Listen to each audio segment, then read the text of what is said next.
everyone, and welcome back to FreakSense TV and another podcast with your host, Charlie Freak. And today we have a very, very special guest. It's none other than Santos Bonacci from the East Coast of Australia in Queensland.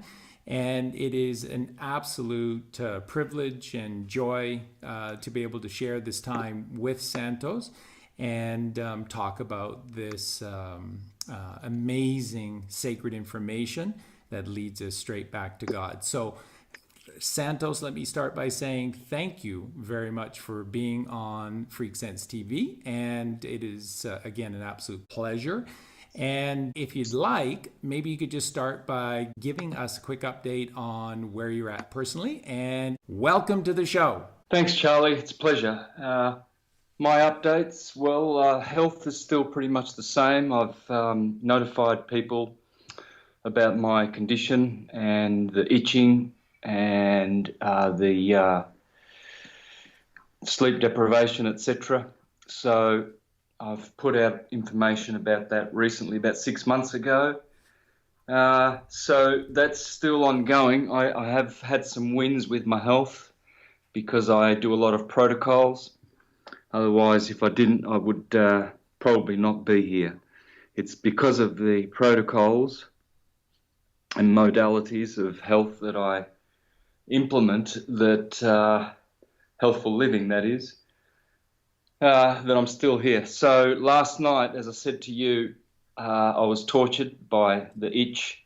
It's very clever, insidious smart itch. It's really, I think, smart dust is partly responsible here, but it's not like any other itch. I've described it to people that have never witnessed anything like it, and it just confounds people who don't have this thing.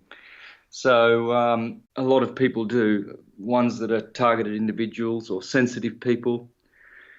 Together with the EMF frequencies, I think they work in combination. It's been set up to work in such a way that no one would escape.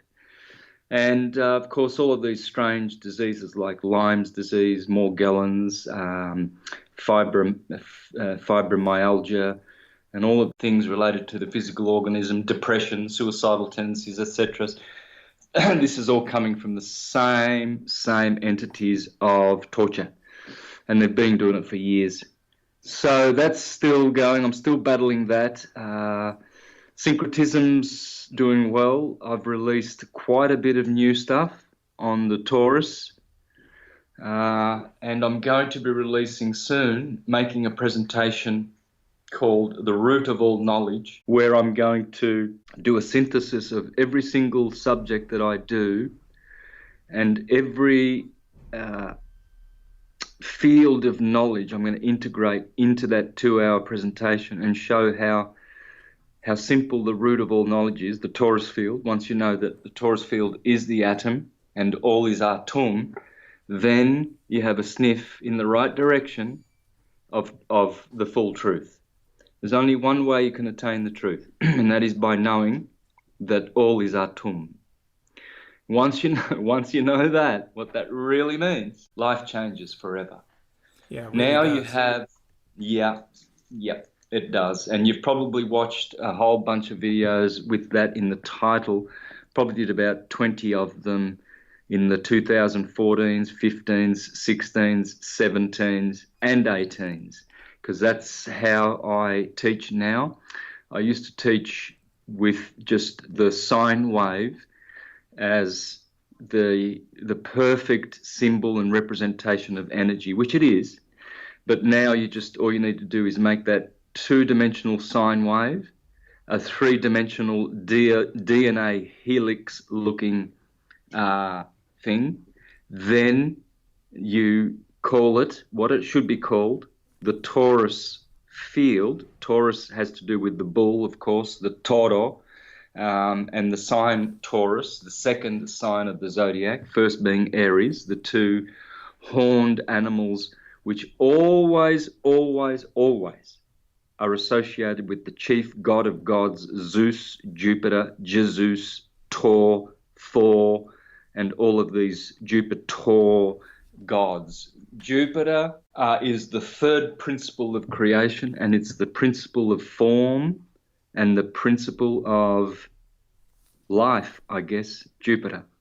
And that's why it's represented as Jupiter Amun or Amun-Ra, the ram-headed god, or Jupiter with his bulls. You know, he's always disguised as a bull so he can rape Europa, or there's some kind of bull motifs always around this Jupiter, Zeus, Jesus archetype, Jesus archetype. Exactly. And it's very ubiquitous across this vast plain as well throughout history. It is. It's ubiquitous because syncretism was everywhere. Not long ago, too. You know, it's not. We're not talking long ago. Syncretism survived up until the 1800s. You know, even though it was attacked in the Renaissance times, in the Ptolemaic, Greek, Mediterranean, Hellenic, syncretic period, even with the Neoplatonism in the mid 5th century Rome when it peaked.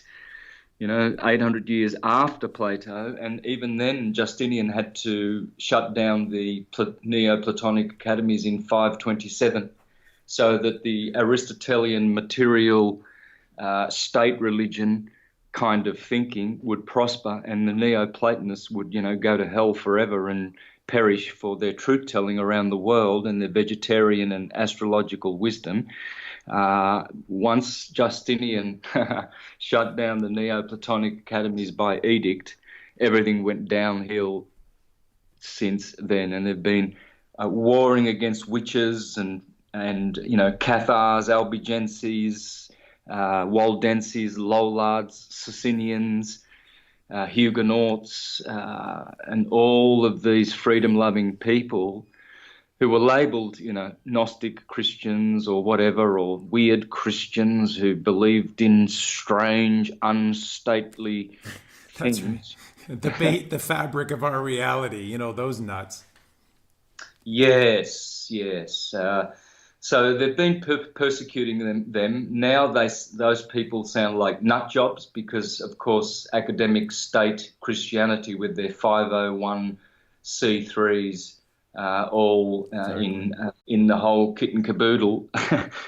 These entities, they're actually just representing what the government wants you to know about Jesus, and usually it's the historical Jesus, which is absolutely not a biblical Jesus at all whatsoever. What a brilliant way to start the show, because you really, as usual, you hit the nail on the head. And in particular, talking about Justinian, and then after that, this division between the sacred truth of our reality via Plato, and then this distortion, this serpent distortion of our reality via Aristotle, and the lies that have come ever since. And you're so right when you talk about the truth of the matter, which is that syncretism, and that people understanding that the earth was flat and stationary in the center of all things, and that we are God's creation and protected and loved, and our purpose in life is to seek the truth, satyagraha and ahimsa, cause no violence to others. These things are not just flights of fancy from thousands and thousands of years ago. No, you know, it's not that long ago. It's 100, 150, 200 years ago that so many people understood these things. And yet they now, through this fake money, control everything, and with such precision. And so everything just gets rammed down our throat from this perspective of Aristotle, and the lies, and everything has become a theory, and there is no scientific method. There's just these theories and scientists of theories that we need to celebrate as gods themselves, and it just takes us further and further and further away from the truth and God. everything for us is in these sacred texts. It's in the course. They're all just transcribed from the night sky. So it's within our cosmology. It's within our bodies. It's in these sacred texts. It's all there for us. But of course, if you look at the Bible as a literal document, then God is a real sick fuck. However, when you see it as the allegory that it is, ooh, everything starts to make a little sense, huh? Exactly. This brutal God, Jehovah, now becomes the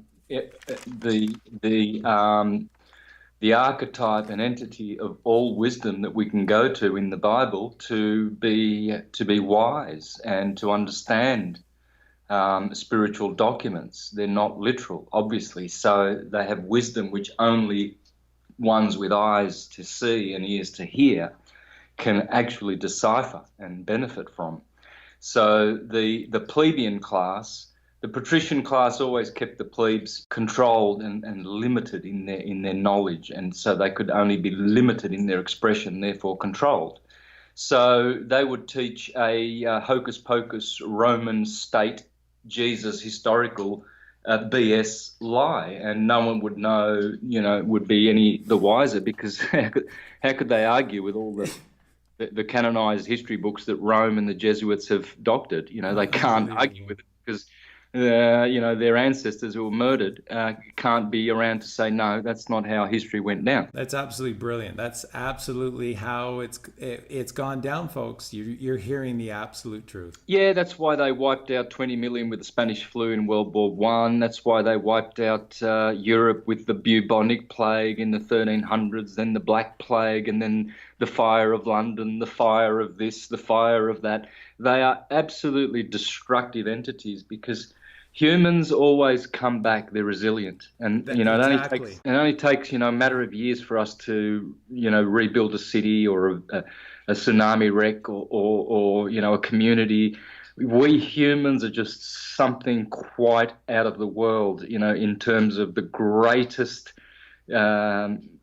creative conception in all of the universe. We are the jewel of the eye of God, Wow, of his creations. Brilliantly said. Yeah, and so these demonic entities, they want nothing more than to destroy us and to dumb us down and teach us stupid religious teachings from our sacred books, which are totally not even in the sacred books, like teaching that all of these guys, like a Jesus was a man here on earth, and that just by him being a man, that makes a point where you can argue with other Christians who don't agree with your Jesus man and his teachings, whether he drank coffee or whether he observed the Jewish Talmudic or Torah, or whether he was a Galilean with blue eyes or a Jew with dark skin and brown eyes, or whether he was a black Jesus like his black Madonna mother,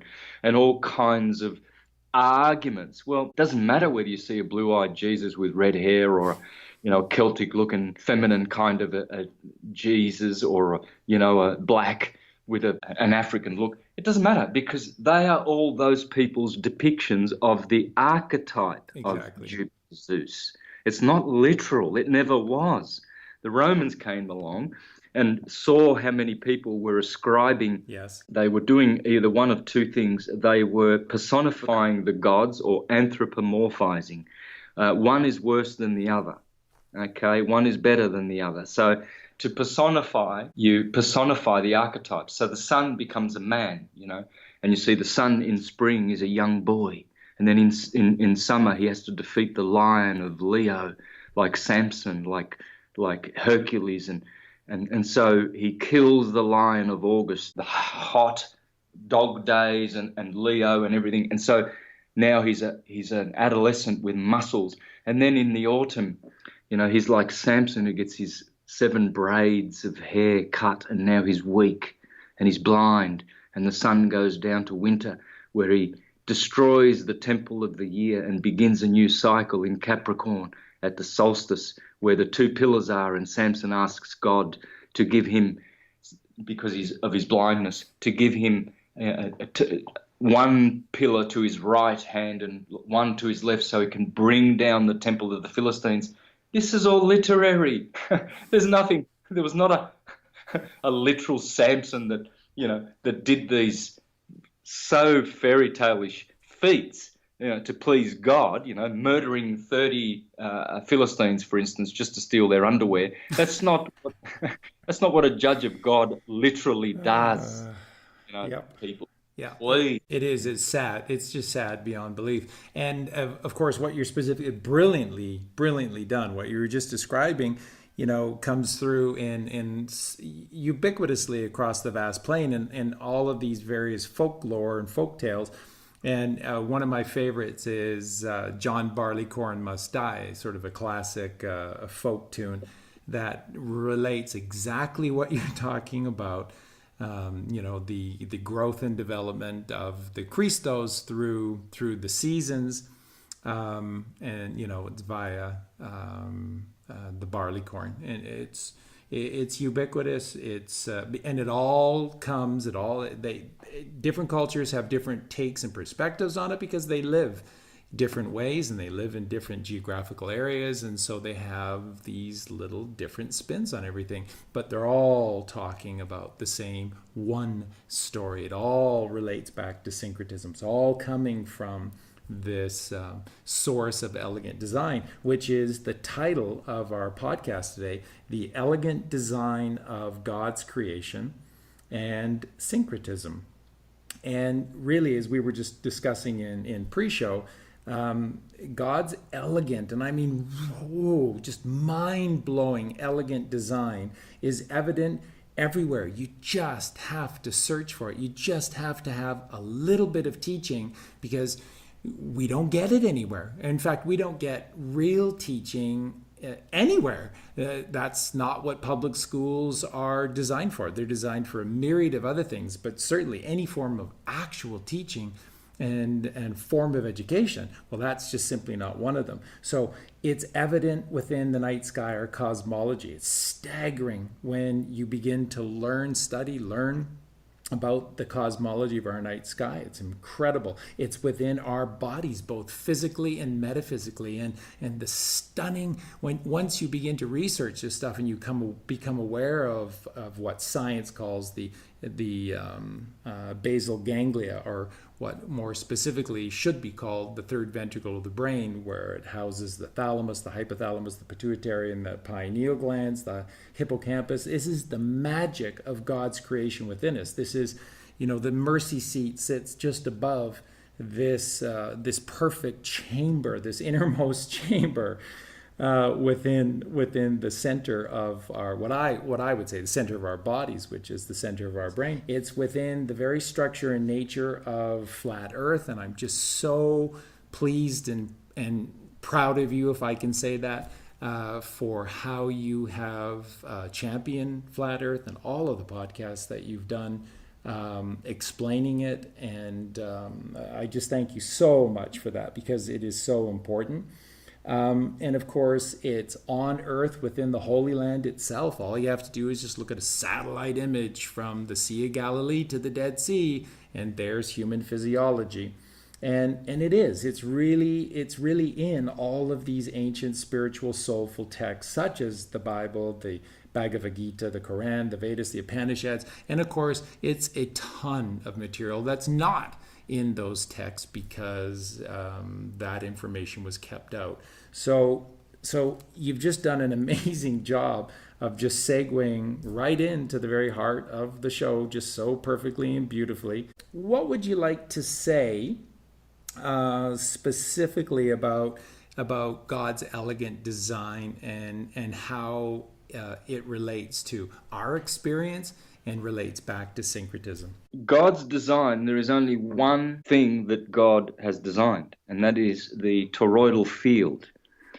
The ether, there are 5 gross elements. Ether is the quintessence and the first field, and then from that is generated all the other elements in the field of ether: fire, air, water, earth. Yep. And those correspond to fire, plasma; air, gas; liquid is the water, and earth is what is solid.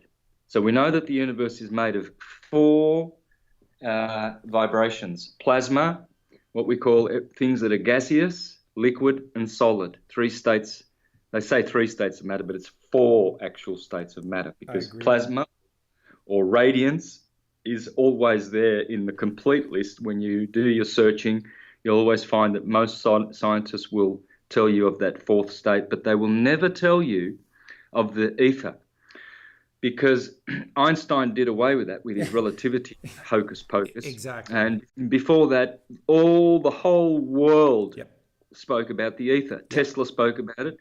And in fact, he was going to make, you see how we call those cables connecting to our computers, we call them Ethernet cables?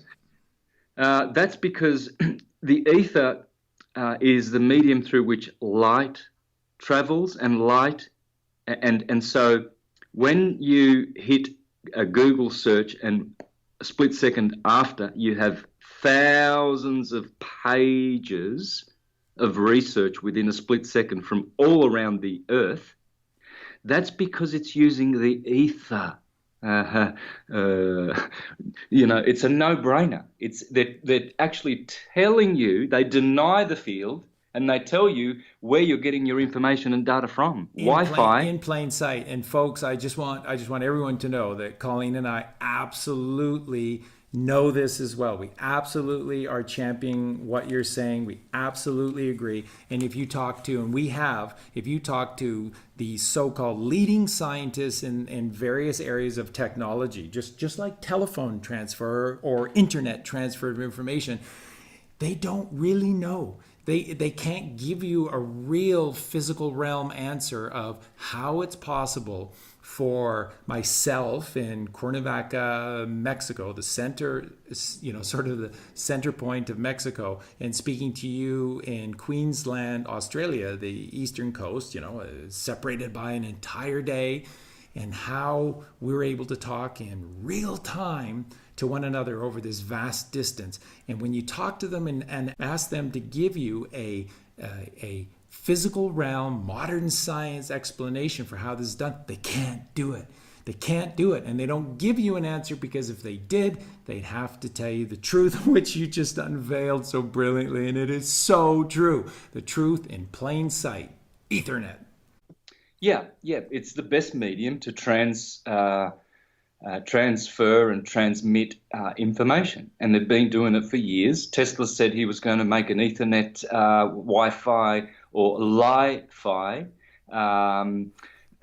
system for the whole world, which would be, using the longitudinal scalar wave rather than the Hertzian transverse wave. Exactly. And it wouldn't need motors to generate it. It wouldn't need anything. It'd be still. It'd just be there forever, and everyone could get the information from the towers, that would transmit this Ethernet information. So going back to Ethernet, the ether, in Kabbalah, that's Kether, and then Malkuth is the world that the ether that comes from the Kether, right? So that is the world as above, so below. So if we take the truth, the universal truth that everything is self-similar and it's a fractal universe, some people call it holographic, but you go down to nanoparticles and it's the same as going up to galaxies in the scale,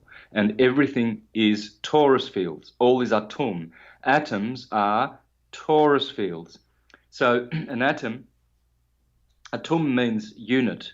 It means one, okay, because it's indivisible. The moment you take the A privative or privative, the letter A, away from atom, you're left with Tom.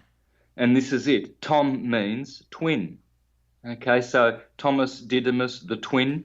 So atom must mean unit, right?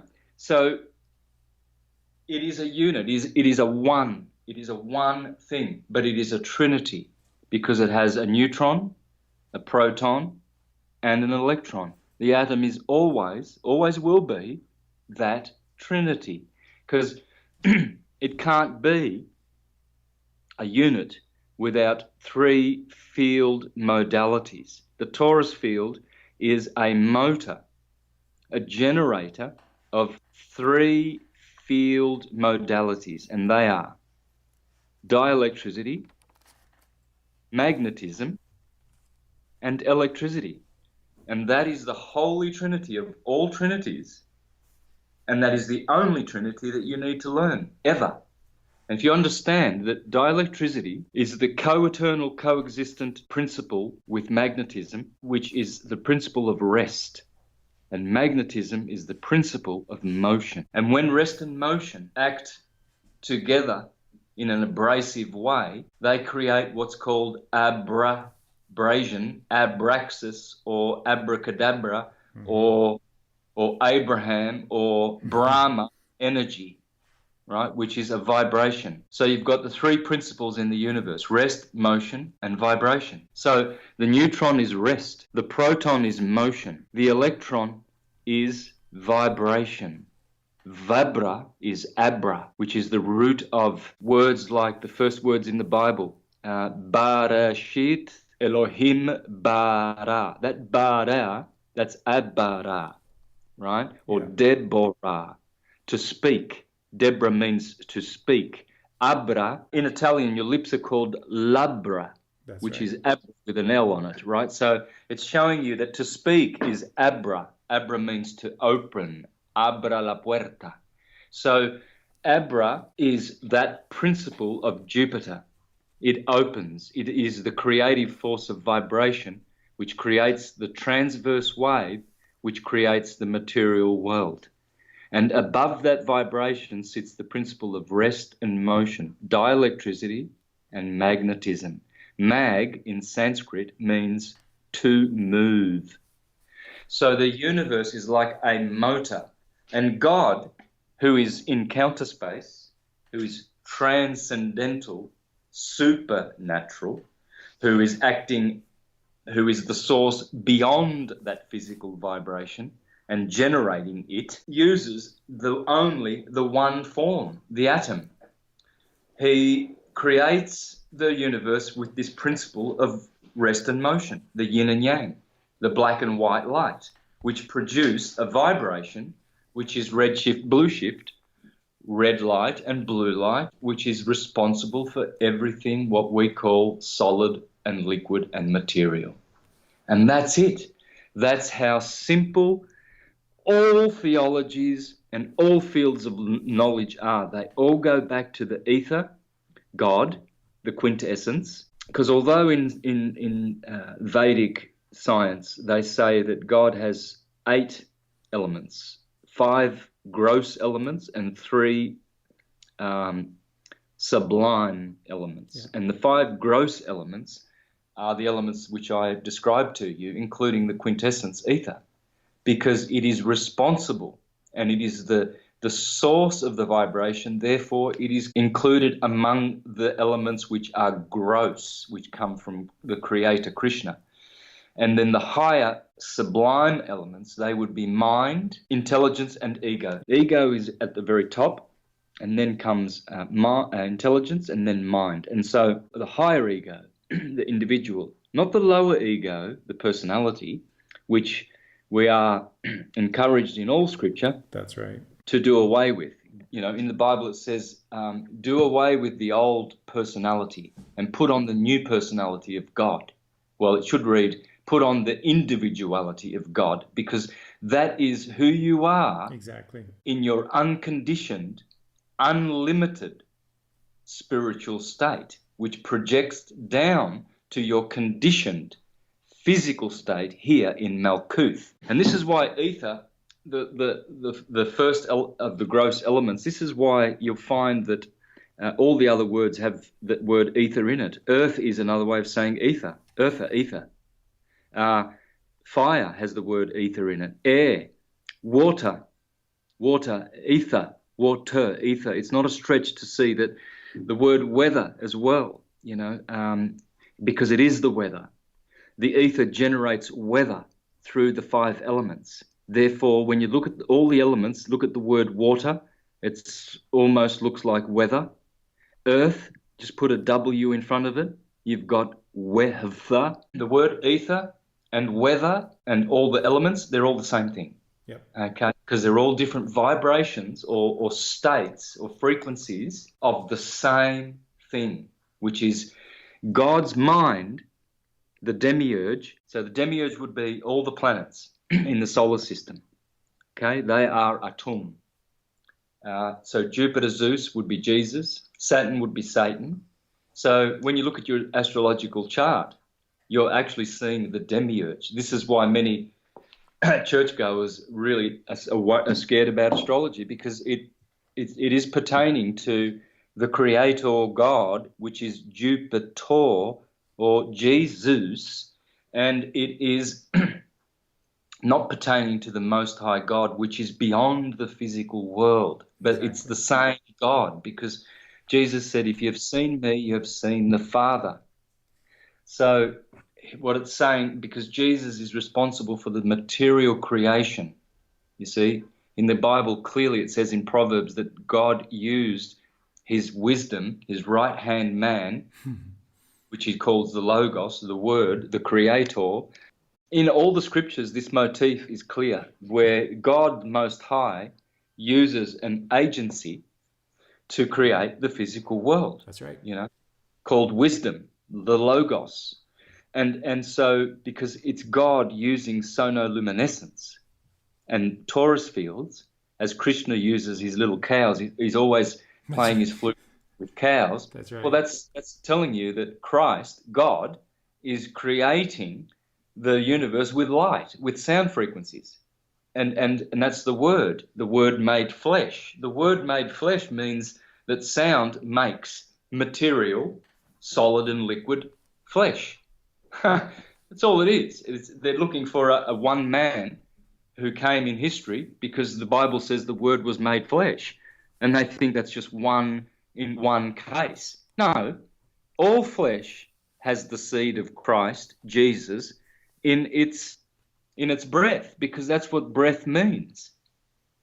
God made Adam a living soul by breathing. Adam means to breathe, red blood, to breathe. And so if we all breathe, we are all Jesuses. That's what the Bible's trying to tell us. That's right. The Word was made flesh. We can evolve from Abram and Sarai to Abraham and Sarah, the breath of God. That's right. And Abra again is the root of God's energy, vibration, because it shares the same root as reverberate, bra. And where it comes from is the center of the torus field, which is the hyperbola. So the inverse of the sphere is the hyperbola. And this is the most important thing that you will ever learn, what the hyperbola is. It's the hourglass inside the torus field. And the most important element of that word, hyperbola, is the bowl, because that is Baal. It's also Bel, the false god Baal. You see, it's the obelisk in the center. In the center of the torus field, there's this phallic, in fact, pH, phallic, comes from ball, B-A-L, which is the hyperbola. All right, so if you replace the B with a pH, you have phallus, okay, which is the male member. And the torus field is the feminine member. You see, it is the ball. And so, in other words, the phallic penetrates the obelisk in the center of the torus field, is penetrating it. And so this phallus, or this ball, is the most important word, because B-O-L becomes Baal, as I said, ball, bowl, bellicose. There's a word that comes from it because it's war. It's a warring energy. It's also beautiful, bello, because it makes all the beautiful forms of creation. but it's very important to know it. You need to understand the interchangeables. We already understood that B and P are interchangeable, but so are L and R, left and right. These two letters are generally, especially in Asia, they are pronounced the same way. For instance, they won't say fried rice; they will say fly lie. That's right. Okay, because their R's, they confuse in every culture. L and R are considered to be twins of the same function, word, etc. All right. Now, so if you've got bowl, hyperbole, you've got BOR now, or BAR, the bar.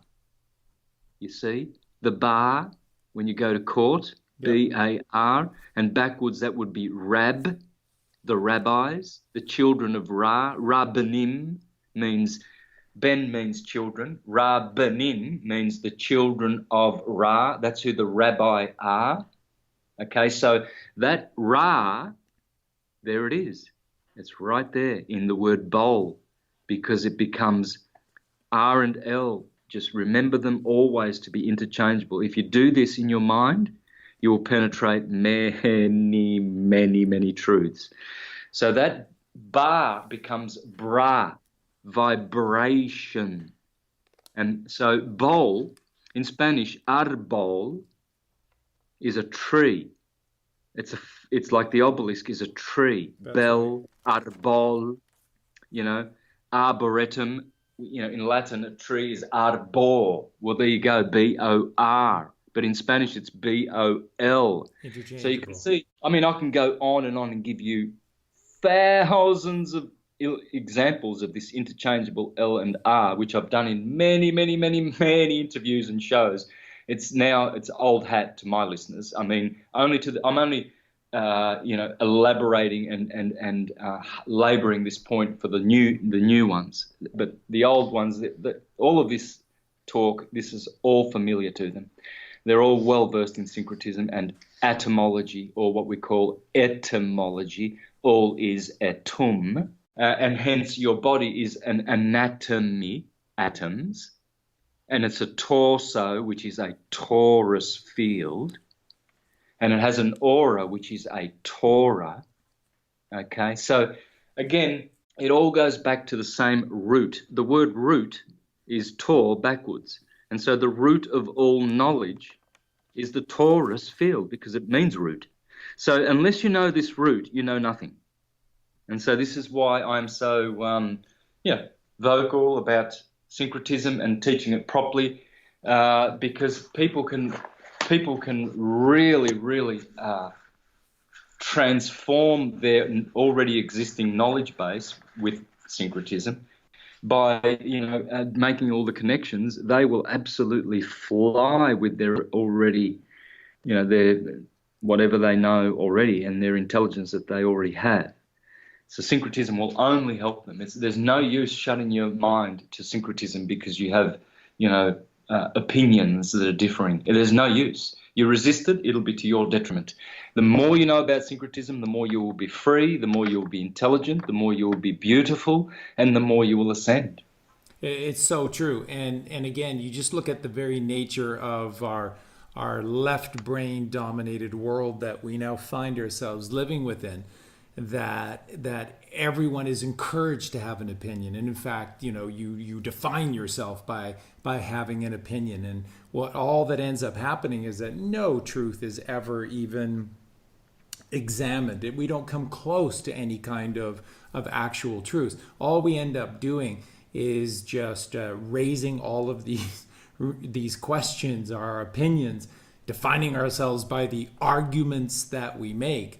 And we just go back and forth, arguing over complete bullshit and never once coming close to the actual center, to the actual homeostasis of our reality. And it's so sad. And this is maybe a great segue for us to start talking about inside the human body and how syncretism works perfectly there as well, and how that the only way that we connect to the ether, and again this instant awareness, this instant understanding of all knowledge in the, God's eternal moment, is by going to the right. And that's why everything, not just the Bible, but in all of these the spiritual soulful text, it's always ascending, and it's ascending up and to the right, to the right, to the right hemisphere of the brain. We have to get out of this rat race, this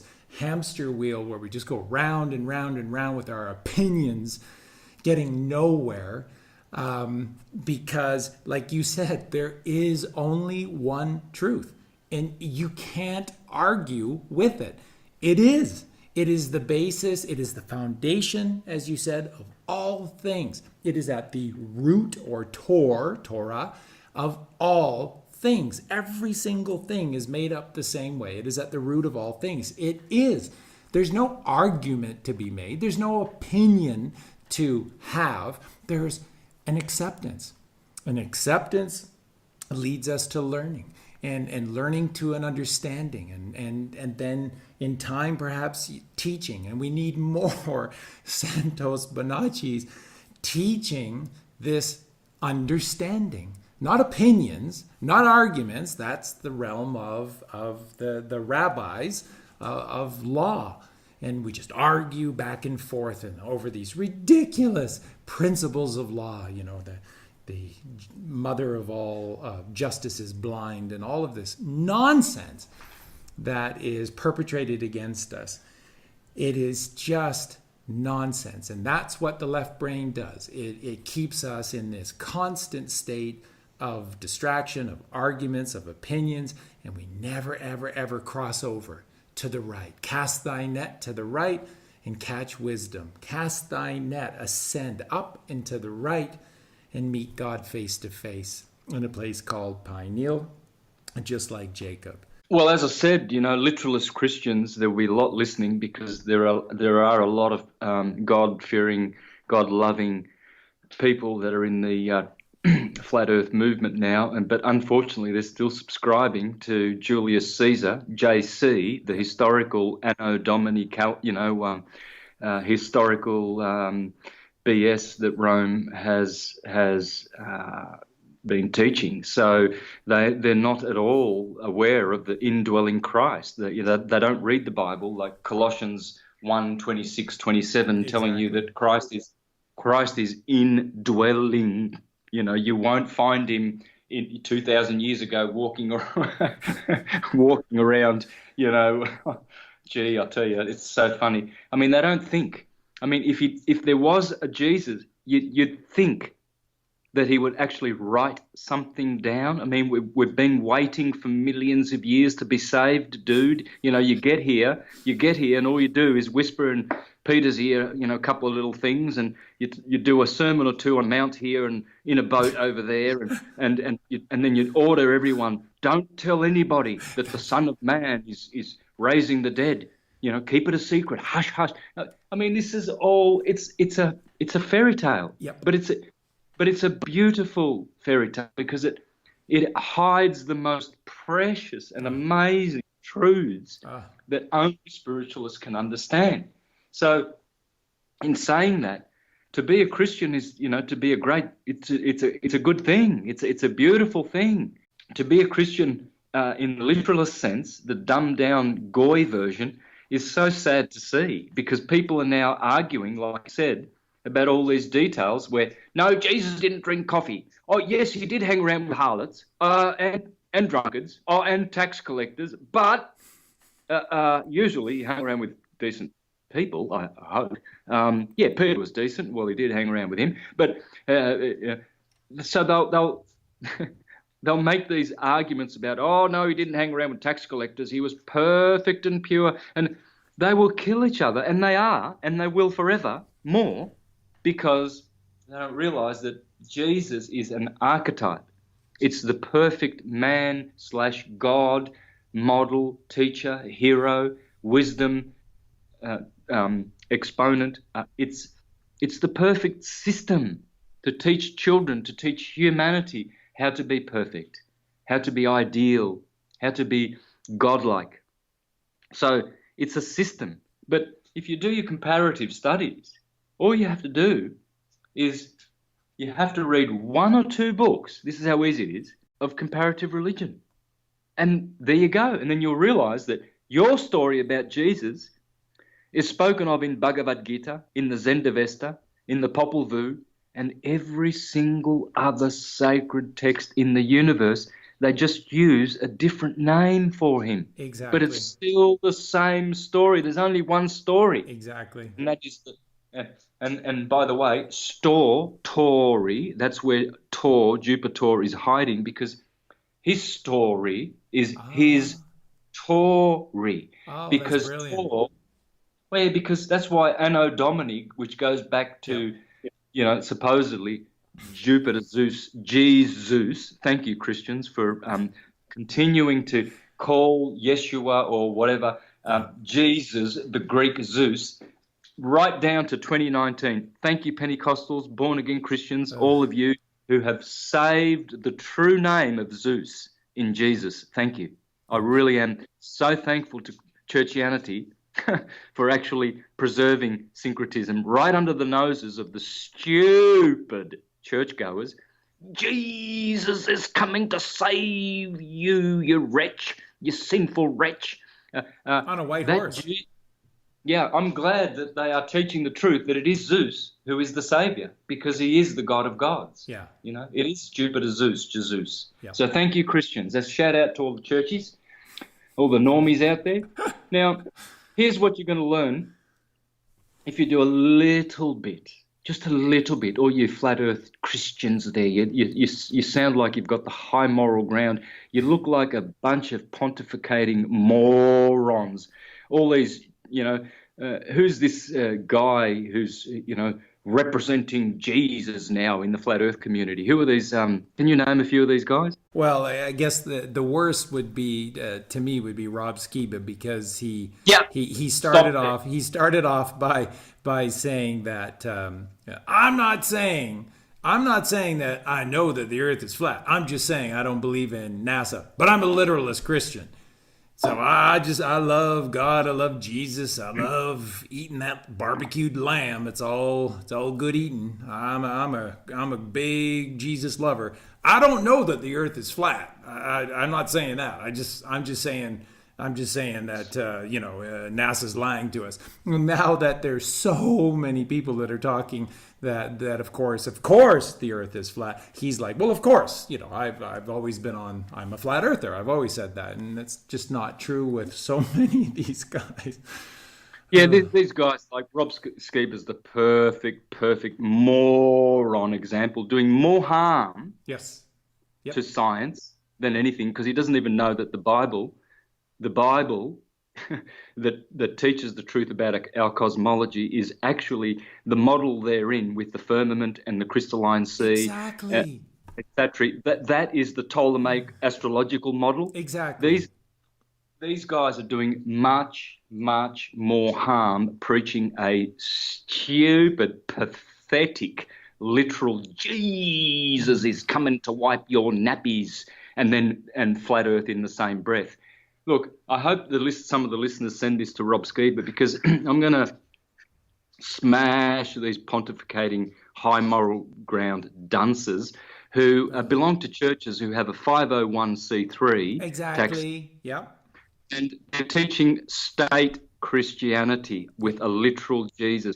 Here, Rob Skiba, this is for you, brother, because you're an absolute moron with your Jesus. Most of us true flat earthers, we laugh at you. You are ridiculous. And all of your Jesus freaks that hang out in your scene, and all the other pontificating churchgoers, here's something for you. 5 minutes, just something for you to think about, to show how pathetic you are and stupid. Swine eaters, most of them. I'm sure Rob Skiba would have bacon for breakfast, a bit of pig bum for lunch, and some roast pig's other bum for dinner. I'm sure they're all pig bum eaters. They're all swine eaters. You can tell. You can just look at their faces and see it. Not a vegetarian amongst them, which is the true ascending diet. And yeah, I don't care if you want to argue that.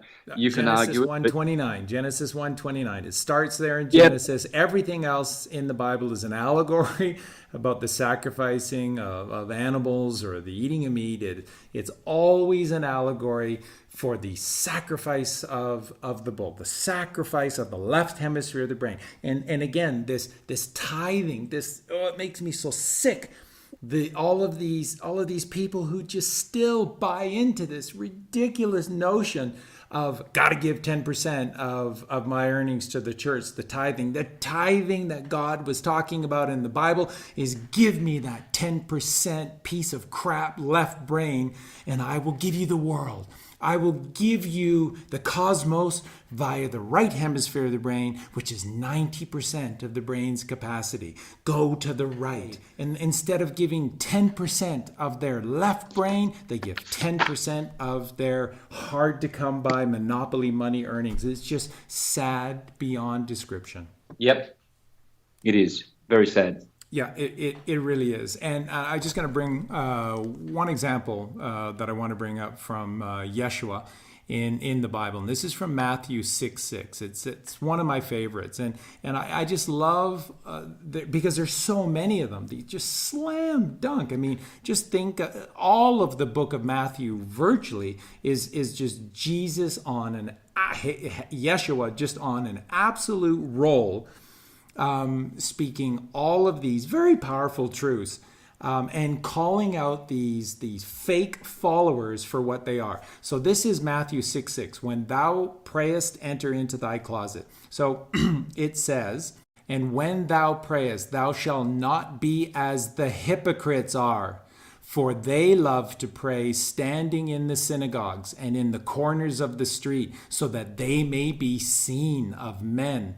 Verily I say unto you, they have their reward, swine eaters. But thou, when thou prayest, enter into thy closet, and when thou hast shut thy door, pray to the Father which is in secret, and thy Father which seeth in secret shall reward thee openly. But when ye pray, use not vain repetitions as the heathen do, for they think that they shall be heard for their much speaking. Be not ye therefore like unto them, for your Father knoweth what things ye have need of before ye ask him. Again, tying back to the ether, tying back to syncretism. It's just staggering how many times in the Bible alone these just slam dunk soliloquies are presented for us. But I don't know. I guess I didn't hear that part. I was eating some lamb, or I was having my pig ass on a stick, and I missed that part. I didn't hear that. It's incredible. The truth is just there for them, and they don't ever see it, and it's in plain sight. Well, if they really read their Bible, they would realize that the original first human diet was vegetarian, all the way from their literal Adam and Eve, all the way to their literal Noah. 1,600 years of perfect human diet, where humans lived for thousands of years, and then and then if you listen to them preach from their pulpits, these hypocrites, they'll tell you clearly that after the flood we had a fall. We now we only live for about, we have a heart attack at 35 or 40 because we've been eating so many dead corpses that we've got bowel cancer, we've got stinky breath, we've got stinky feces, we've got candida, we've got heart disease, rheumatism, dementia, piles, because they're pushing out all of these corpses out of their back end. Exactly. All of these references to the bowels of our physiology, the Dead Sea of our physiology. Oh, just thank you, Santos. Just brilliant. Thank you. Getting back to Rob Skiba and all, I'm not going to let them go because I'm going to teach the world about the true Christ, which I am teaching, how to raise the Christ indwelling and not this moronic, satanic, historical Christ of the Roman Empire to sodomize you with their Anno Domini, which means anally dominate you. That's what the Anno Domini calendar is all about. They've given you a false Messiah, you goy. Robert Skiba in particular, absolute plebeian Gentile moron, playing right into, smart enough to work out that the earth is flat, but not smart enough to work out that the Bible, when you read it, it's not history. It has got elements of history in it as a device, as a redaction device to bring the myths down into your timeline. So the Romans did that. The Gospels were around for thousands. Christian Gospels have been dated way back to the beginning of time. They were writing these Gospels. The Romans came along, canonized 4 of them, burned all the others, or tried to. Some of them survived, and said, well, no, this is it. There's only 4, and these are the canonized ones. And this is Rob Skiba actually promoting canonized doctrine. That's what he's promoting, right? Now, so no problem with that. I've got no problem with the Bible. It's a great book. I'm not saying that those canonized books are not good. They're great, okay? But there were more.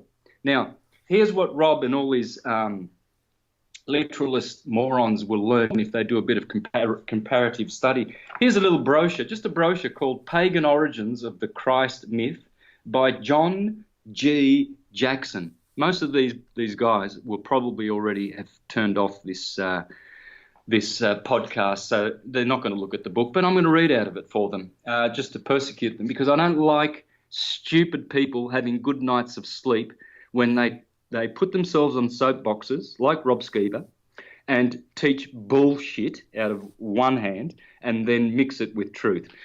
Here's what you'll learn on the 15th page when you do a bit of comparative reading. So if you read Bhagavad Gita, you're going to find Christ and Jesus doing the same things as your canonized Roman Gospels. And here it is. This is what you'll learn. It says there, another pagan Christ was Krishna of India. Krishna and Christ are the same word, of course. No-brainer for intelligent people. In the sacred books of India, it was recorded that Krishna was born of a virgin, Devaki. You see the word Deva has Eva in it, and Eve, that's Eve, right? The Virgin Eve, okay, and Deva means goddess. So here we are, is born of a virgin, Krishna. There's one slight coincidence. We might just write that one off. Ding, ding, ding. That his nativity was heralded by a star, and that though of royal lineage, he was born in a cave. According to the apocryphal gospel of Proto-Evangelion, a work attributed to James, a brother of Jesus, the Christian Saviour was born in a cave. Okay. So manger, cave, they're synonymous. Okay.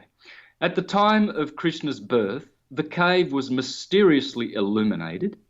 At the time of Jesus, the birth of Jesus, there was a great light in the cave, so that the eyes of Joseph and the midwife could not bear it.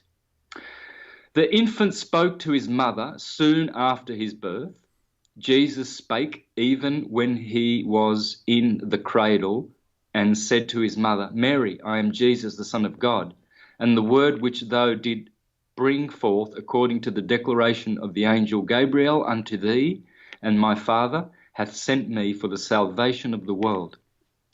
According to the apocryphal Gospels of 1 and 2, infancy. That's where you'll find that.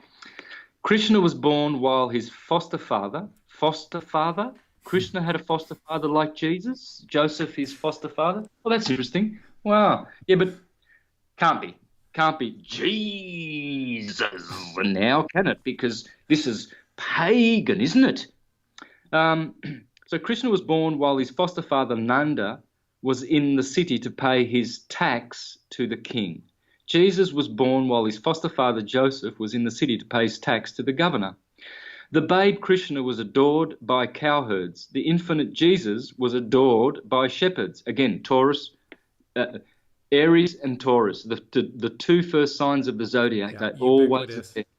Or ubiquitous. It's a ubiquitous motif, okay? The likes of Rob Skiba have got Yeah. no idea why in the book of Revelation it mentions the Lamb of God 29 times. He's clueless why Jesus, Amun-Ra, the ram-headed Jupiter, Ram, is called the Lamb of God. No idea. Stupid, beyond your imagination, way, way beyond your imagination. Trust me. The King Kansa sought the life of the Indian Christ by ordering the massacre of all male children born during the same night as was Krishna. This is almost identical with the story of the slaughter of the innocents ordered by Herod. Nanda was warned by the heavenly voice to flee with the infant Krishna across the Juma River to Gakul to escape King Kansa. Yeah, he was a bit of a Kansa. Joseph was warned by a voice in a dream to flee into Egypt with the Christ child to escape the wrath of Herod.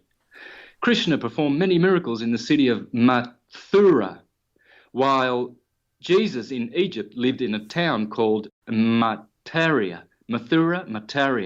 It's the mother, Mathura, mother, where he performed many miracles. Krishna was a crucified Christ. He is pictured in Indian art as hanging on a cross, arms extended. Dr. Thomas Inman, a celebrated authority on pagan and Christian symbolism, states that Krishna, whose history so closely resembles our Lord's, was also like him in his being crucified.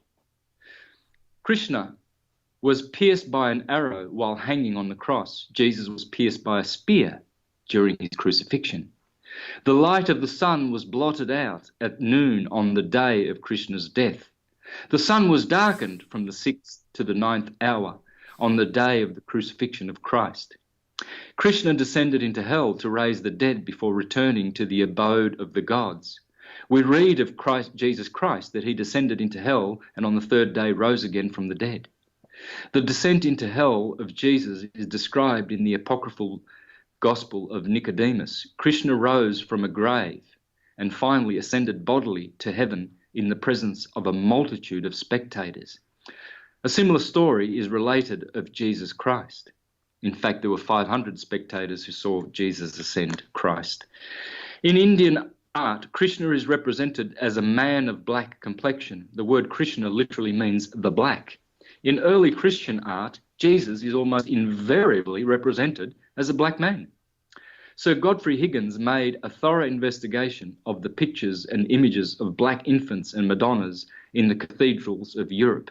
And then he goes on to mention all of those cathedrals where you can go and see black Jesus all over Christendom, Germany, Italy, France, etc.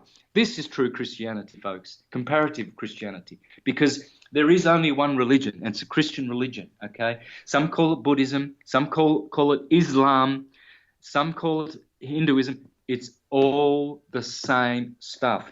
Why is Jesus otherwise known as Yeshua, and why is Krishna otherwise known as Ishwara? Why do we have Bala Krishna for Krishna, Bala meaning divine, and why do you have Cristobal? That's the name of Christopher Columbus, by the way, and many Spaniards of the Middle Ages were called Cristobal. Now, there's a scripture which says, what do Christ and Baal have in common? Well, it's the same thing. That Baal is the hyperbola, which is the root of everything, right? And so Christ and Krishna, Ishwara, and Baal, Cristobal, is the Taurus, because it's a light. Christ means a light, and Baal means the Taurus. It's always pointing to the same thing. And then why was Krishna of the dynasty of Yadu, and Jesus was of the tribe of Judah? Yadu and Judah. In Latin, it's Judah. Exactly. Okay. In Hindi, it's Yadu. Right? He was a Yadu. He was a Jew, Krishna, and Jesus was a Yadu. Okay. Why does in Zeus stands on the Mount Olympus, and Jesus stands on the Mount of Olives. Right? Jesus has a friend called John. Right? Christ has a friend called John, yeah, John the Baptist. Krishna has a friend called Arjuna. It's Arjun is John. It's all the same thing, guys. And when you go around saying flat earth and Jesus is coming to save you in the same breath, like nappy wearing Rod Skiba, totally a pathetic, moronic example of these guys. I laugh at them every time they speak because in one breath they have this beautiful truth and then they just defile it with their stupid Roman Jesus. The two greatest Roman lies are the globe earth and the literal Jesus, and they can't work out. Either they work one of them out or the other one, and they're blind to the other. And they don't realize that both of these are the same freaking scam and swine-eating, moronic 501c3 churchgoers like pathetic Skiba and all the other dunces. I wish I had all their names so I could just drop them right now. Well, all you'd have to do is just check out a video from a flat Earth conference, and it's just staggering. It's absolutely staggering. It fits the bill of these Romans that are dominating our reality. All the followers of Aristotle, and that's what all of these guys are. They're just ultimately following the playbook of Aristotle. They're the ones who are representing the so-called flat earth movement at all of these conferences. And then if you get outside of flat earth and you just go to the general truth movement as well, and then they've got these public speaking events as well. Who are these people who are supposedly speaking on behalf of all of us? It isn't you. It isn't Eric Dubay. It's always the same cast of clowns that are representing these sacred truths, and all these innocent people out there who are desperate for a change in their life, who are desperate for some kind of actual knowledge, to actually know something, instead of going through their life as victims, believing in all of these Aristotle lies.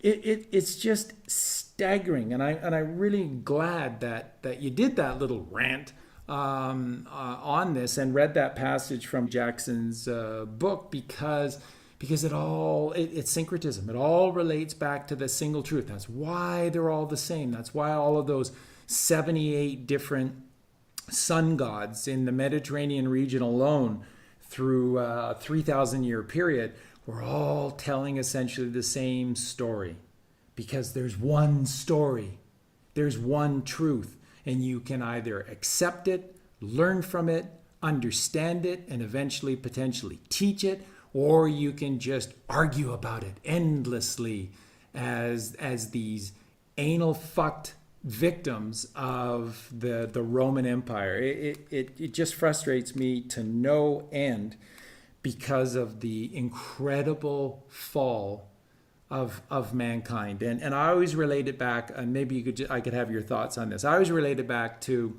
within the Bible and Adam and Eve, who, by the way, folks, if you didn't use your common sense to figure that one out, they're the world's first vegans, living for forever as vegans. And they were happily in this pristine reality, and then along comes the talking snake. Well, you know what the talking snake is a representative of?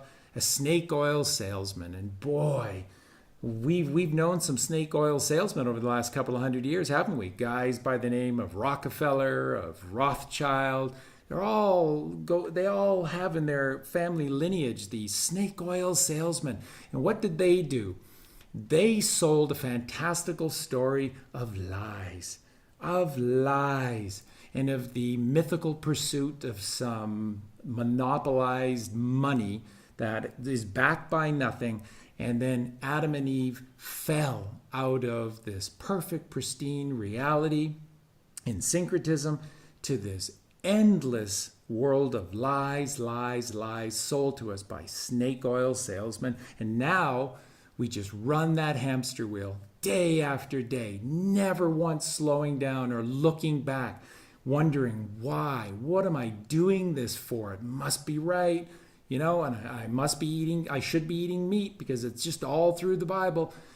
Because from birth, from the moment that we are born, we are lied to and we are violated with violence. We are forced, we're kicked to the curb, and we are forced through violence to the left hemisphere of the brain. And there we hide, as you described, with that lower carnal ego. And that's who we become. We're just mask wearers. We're just mask wearers, folks, by whomever constructs the mask. We just put these different masks on and we be whatever we're supposed to be in whatever situation society presents for us, never once knowing who we are, never once coming even close to sniffing the breath of God or a fragment of the truth. And it's just frustrating to no end, Santos. Yeah, that's what happens. Truth gets misrepresented by people who don't actually know the truth. They're wannabes, tryhards. They're people who haven't done research, haven't done comparative research. They're not, thumping the same stupid Roman. At least they're laterally thinking and not, they acknowledge the divinity of creation and that this beautiful cosmos actually does betray or point to a intelligent creator. And so they're all good in that respect. I suppose we can, give them a pat on the back, but no cigar for most of these guys, because it's great that they've discovered the flat Earth truth, but they're still hanging on to some Roman lies, and it just bewilders me. How can you in this day and age?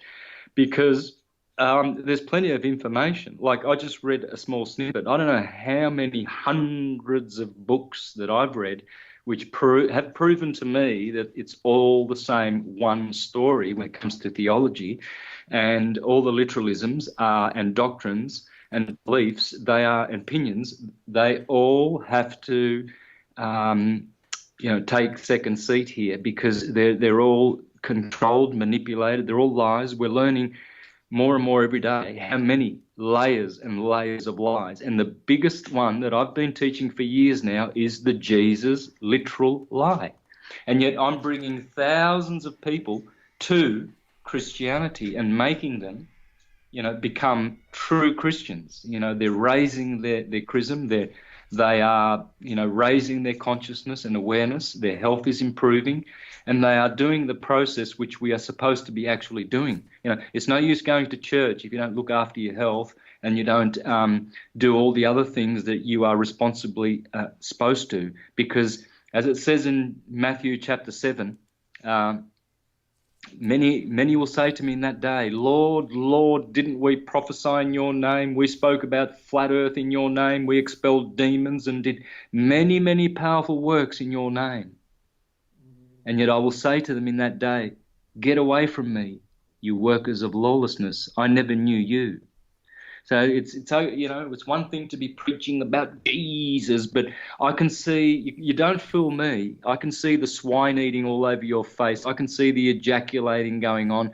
I can see all the crimes you are committing against your own body, and you call yourself a Christian. You can say, Lord, Lord, Lord, in one breath and flat earth in the other breath till kingdom come, but you will not get into that kingdom because Jesus tells you that he will deny you first, not the unbelievers, so-called, that you call pagans. You, the ones who are lining up, Lord, Lord, didn't we do this? Didn't we do that? Yes, oh yeah, we knew you. We did everything. It was all about you, Jesus. Oh, for sure. We were proper little hypocrites in church, warming up those seats, looking really good on Sunday. But, so you were looking at the other 6 days of the week. Okay. Well, there you go. So I don't get into the kingdom. No worries, Jesus. I'll try next time. Because that's what's going on. You're a one-day Jesus freak, You know, you look really good when you're in public and all polished up with your suit and tie there. Oh yeah, you look like a real good little proper Christian. So Just like the true. mafia do it, you know, the mafia man. Yep, He looks exactly. great when he's walking around New York in the Bronx and he's telling all the people there he's going to put money into this charity and money into that, and look at all these poor little homeless kids. Right, there's my charity on the corner. Go there and get some food, you know, get some meal tickets, and I'll look after you. In the meantime, Politicians. yeah, he's looking after people in his charities, but he's killing a whole bunch of other people that he doesn't like outside of his charities. And that's what these Politicians. church The church. Yeah. that's exactly the same as these Rob Skeevers, you know. So to the listeners that are more intelligent than these church-going types, please send that snippet of comparative theology to these guys. Don't let them rest, please, guys. I ask you, make a 10-minute, just cut it out of the audio and send it straight over to them where I call these guys out, and let's shut the mouths of these Jesus freaks that are literalists, not the ones like me and Eric Dubai who know that everything's astrotheology. Eric's done released some pretty good vids on that, actually. He knows exactly. He's pretty right about most things, you know. He is. So, He's a great kid. I really admire him a lot.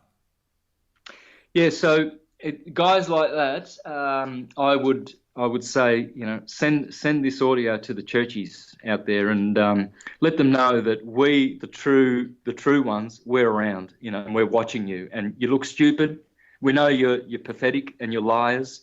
And whenever you are subscribed to a church that has a satanic 501c3, yeah, well, definitely you know that you are a Satanist, and you can say Lord, Lord for as long as you want. You know, you can you can sit there poncing on your moral high ground, you know, acting like well, I'm a Christian and I believe in the flat earth. Well, that makes me twice good. Oh, I'm so good. And I've got nappies, and Jesus is coming into the clouds soon, and he's going to wipe my nappies because I can't.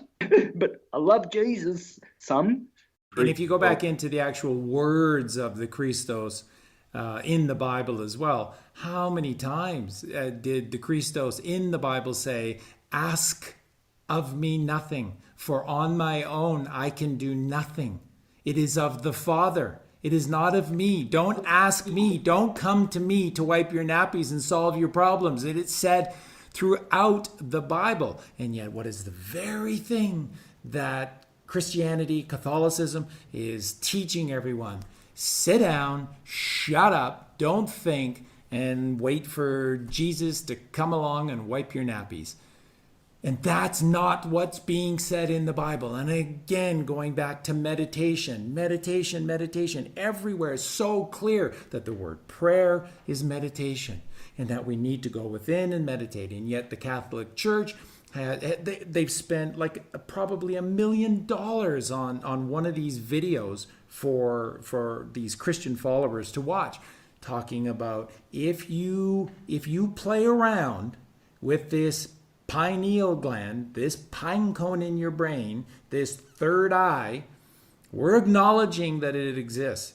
But if you play around this stuff and with this pagan evil meditation, it leads you in this little tube, and this tube takes you directly to Satan. And when you exit the tube and you stand in front of Satan, he steals your soul for all eternity. So don't stop. Don't think.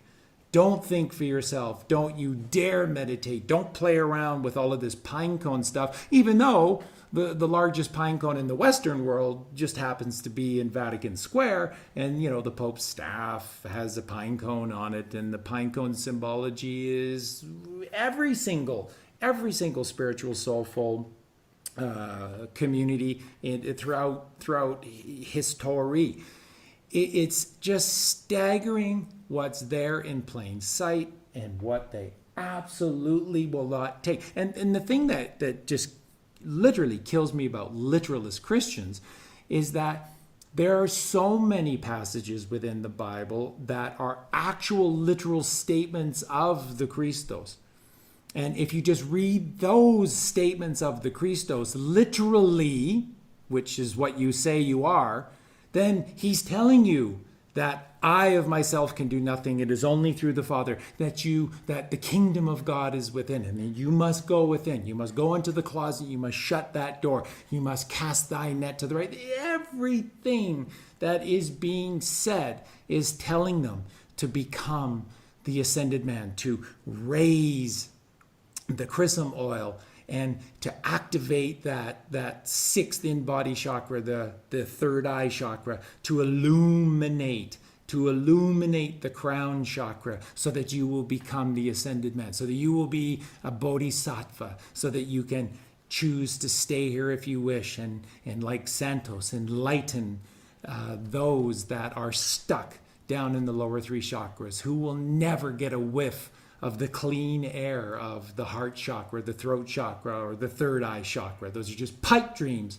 for all of these people that are stuck in the root chakra. Forget about the sacral plexus chakra, the solar plexus chakra. It just for virtually 99.9% of the human population, it is the bowels, the absolute hell of our reality. And this is also, if you look into flat earth, what you get about the layers above and below flat earth, the layers of heaven and the layers of hell. And it all just comes back to these vibrations, these waves, and that we choose in every moment if we want to have a heavenly life or a hellish experience. The 7 heavenly virtues versus the 7 deadly sins. And just like you said, Santos, when you look at these literalist Christians, they are walking, breathing, living examples of the 7 deadly sins, not the 7 heavenly virtues. Yep, they're zombies. They've been zombified as well. But, I mean, at least their Christianity gives them some hope. I mean, there's the only way I can, reconcile that paradox and horrible situation. Poor people, they're still brainwashed, I would recommend for them to go to my YouTube channel and watch my 2-part presentation, Astrotheology, the Basics, Part 1 and Part 2, if you really want to save yourself from absolute abject stupidity with all of this Jesus nonsense. He's not coming to save you. He never was a literal man in history. They made that all up. It's all a Roman bullshit lie, and you swallowed it hook, line, and sinker. That's your fault, because you didn't read the scriptures. Everything you said before about the chakras, they would be sitting there cringing, going, "Oh, that's all from the devil. There's nowhere in the Bible where." Well, in fact, that's why Jesus ridiculed Nicodemus. He says, "What? You are a teacher in Israel and you don't know how to be born again?" See, Skiba keeps talking about he's a born-again Christian. It's incredible. Jesus gives him the actual secret. He says, as Moses in the wilderness lifted up the serpent, that's the Kundalini, by the way, Rob Skiba. Exactly. Meditations from the devil, Rob Skiba. Mm-hmm. He says, unless you lift up the Son of Man, and that's the Son of Man is those chakras. See, the Son of Man is the manna from heaven. It's the way the scriptures talk. It's a motif in the Bible, the Son of Man. And manna is the food from heaven. So that manna is the fluid called the Christos fluid in your body. It's the cerebrospinal nervous fluid system. It sure is. Proceeds from the claustrum, the holy claustrum, the Sancta claustrum in the cranium, and it goes all the way down the spinal column, all the way to the sacrum, you see. So that's why Jesus was saying to Nicodemus, to be born again, you have to lift up the serpent as Moses did in the wilderness. That serpent is the Kundalini. When you meditate, you're raising the serpent, just doing what Christ ordered you to do. Okay, and that's how you're born again, because like Jacob, who climbed the ladder, the chakras, the 7 chakras, and he ended up right in front of God. He said, I saw God face to face and I didn't die, and he said, I'll call this place pineal, the pineal gland. So unless you go up to that pine cone and unless you see God face to face, you can talk Jesus and Lord, Lord, didn't we do this and didn't we talk about Jesus all the time till the cows come home? You ain't going to that kingdom that you so wish you're going to go to, okay? You will not. And so you will descend. So that's how the people who are descending are doing opposite to what Jesus said. He said to ascend, to raise the serpent, like Moses did in the wilderness. You see, that copper serpent, it is known why it was copper, because one of the serpents is copper and one is iron, and this is how you make electricity, you see. And so the iron one is masculine, Mars, and the copper one is Venus, and this is Adam and Eve. Venus is the element of copper, and so to raise that Mars one, that's going down. The iron is going down, and the copper is climbing up. So this is why Jesus is saying to Nicodemus, you need to, and as he said, the Apostle Paul said, I can't teach you the esoteric truths of Christianity, O you Galatians, O you Corinthians, and Philippians and Ephesians, because why? And you Hebrews, especially the Hebrews, he attacked them. He was a Hebrew, and he attacked them in the book of Hebrews. He says, you are still on the basic doctrine of Christ. You will never understand the deep things, the deep meat of Christ. You are subsisting on the milk of Christ. You are babes in Christ. Wake the F up. As John Lennon said, you still look like fucking peasants to me. It's the same sentiment. Yeah, they're stupid faces when they're sitting there, standing there talking on these platforms to multitudes of people, talking on the one hand about the beautiful biblical and astrological flat earth, and Jesus is coming to destroy the Satanists who are teaching the Copernican model. Well, I suppose that's a true teaching, because Jesus, representing consciousness and truth, will smash the lies, and he is doing it right now with the internet and us truthers exposing those lies. That's how Christ comes. That's how Christ comes to destroy with fire the false teachings and burn them forever in hell, especially the Copernican teachings. But he's not coming as a man in the clouds like you nappy-wearing churchies think. This is ridiculous. Beautiful. This is like, Santa, believing in Santa Claus. It's Santa Jesus. Your Jesus is Santa Jesus. That's right. Like the globe is the Santa globe. And in what you were just talking about and what we just went over, it also really decodes the very heart and soul of flat earth and how flat earth functions. And it always leads me back to Tesla and Nikola Tesla. And there's so much disinformation that's out there. You have to really be careful if you're going to look into to the true words and teachings and experiments of Tesla, because they have so distorted that man's work. It's not funny.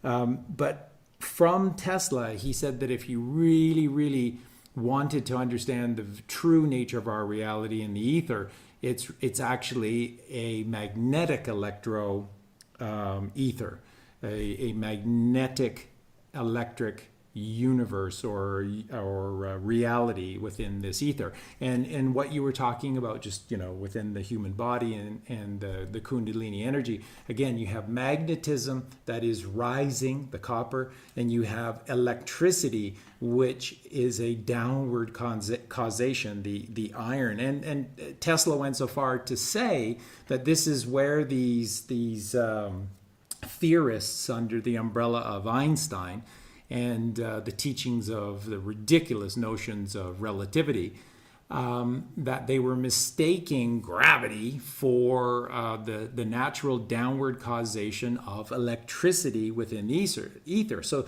this is the reality that you just need to wrap your head around. You have the iron, you have the electricity that is coming down upon you. And it sometimes to us, just when we're just living in the realm of iron, it feels like we're carrying, like Atlas, the weight of the world on our shoulders, because we just have all of this weight of iron on us all the time, this downward causation, because we're not raising the magnetism, the magnetic energy of the Kundalini up within the body. And again, how do you do that? Just meditate. clear your mind of all of these toxic thoughts, and the kundalini, like the snake that it is, with the man playing the flute beside the basket, begins to magically curve and rise up. A vegan, a plant-based diet is cleansing your body and your mind, because everything within the human body, I just releasing it tomorrow, a brand new podcast entitled The Cancer Hoax, and it just goes into complete detail of what we have been talking about today in this the dual relationship, as above so below, and how everything in our reality, physically and metaphysically, are all tied together within the human body via the third ventricle of the brain, God's chamber, God's glands, the pineal gland and the pituitary gland.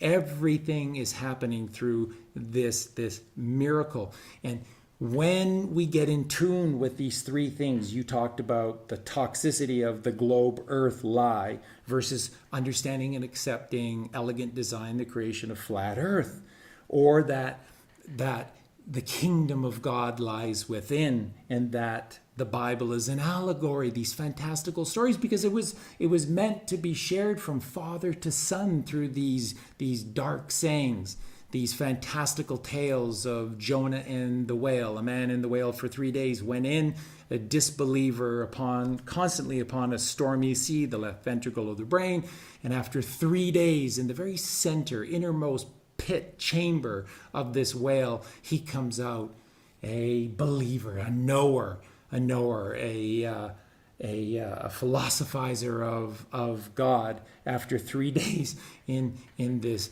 deprivation tank, the center of the pyramid, the king's chamber and the queen's chamber and the great pyramid, which are on either side of the central chamber being a representation of Thalamus, the light of the world. And then up and to the right is the king's chamber, the pineal gland, and down and to the left is the queen's chamber, the pituitary gland. And as you were describing at the very beginning, this understanding of dielectricity and magnetism creating electricity, the Holy Trinity, this co-eternal principle with magnetism, the rest versus motion, male versus female. And like you said, if there's one thing that we need to understand, you need to understand that the earth, the flat earth, is a toroidal field. And that in the very center of that toroidal field is that phallic symbol. And that phallic symbol penetrates the toroidal field, the torus. And that is the creation of life in every moment, which is what the ether is. The transmutation of information instantaneously in real time in every single moment. It's just brilliant, this elegant design, this creation of God, the creator of all things. It's just brilliant, and it lays to waste all of these ridiculous theories that just, at the end of the day, even after their 3-meter long blackboards with all of these fantastical equations, which is just art, because if you can move a zero on either side of the decimal, then it doesn't really mean anything anyways. It's just fantastical art. Even after all of these fantastical equations, you just need a leap of faith to believe this bullshit. Einstein came out, what was it, in I can't remember the years, but maybe 1912 or 13, he came out with special relativity, and never even touched on motion. Why? Because the earth is flat and stationary. And it took him 9 years to come out with general relativity, which then solved the problem of no motion by gravity. And yet you and I you're upside down. That's just freaking amazing. I'd love to get a picture of you upside down in those quadrillion liters of heavy salt water just suspended there while seagulls and mosquitoes fly as high as they want to go, along with, balloons. The mental gymnastics that you have to undergo to try and believe these bullshit Copernican stories that have now dominated our reality, instead of the plain, simple, connective story, the one story of God in creation. I'll pass it back over to you. Yeah, it's that one story that everybody's interpreting the wrong way, which is causing all our trouble. Syncretism is sinking everything rather than dividing and conquering, and that's what these churchy guys are doing. Yeah. They're actually now giving people, they're actually bringing churchianity into the flat earth movement rather than spirituality. Into Okay? the flat. That's That's right. that's what they're doing. So what I'm doing is I'm saying disregard, disregard what these people are, belonging to churches with 501c3s, whether they're Pentecostals, flat earthers, or this should not, they should not be contaminating their pathetic government registered churches and bringing churchianity into this. It belongs to the realm of spirituality, where it always has been and always will be. Churchianity is a Roman concept. The Jesuits control all 501c3s. They created it. They created it to ensnare people in the trap of coming under the umbrella of corporate state religion. Okay, Christ said, give unto Caesar what is Caesar's, give it back. Okay, so going back to what is God, it's the ether for us. The demiurge is the ether. Everything below the ether. Beyond the ether is ego, mind, and intelligence. They are the three sublime elements of creation, of Christ projecting into the material world from spiritual source. And that ego is the higher mind, the higher ego that we are, the individual. And then the individuated mind comes from that. And then the individuated intelligence. And from there comes all of the creative process in the material world through the ether. So if you can understand that God is in that, he is natural, nature, and supernatural, beyond what we call nature, what we see with our physical eyes. So that's why Jesus said, if you see with the eye that is simple, why was he talking about the eye? It's the pineal gland. He said, don't use the two eyes because they will deceive you. Yeah. The light of the world, lumen, mundane light, will deceive you. It is Lucifer. It is the deceiver, because you think the things you're bumping into are solid and you think they're real and eternal. They're not. They're transient and temporal and decaying. And so that's why it says, do not believe the false light.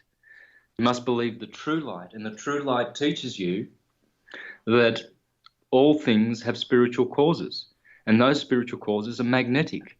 Hence, God, the Trinity, is dielectricity, rest, magnetism, motion, and electricity, which is vibration, frequency, energy, etc. Jupiter.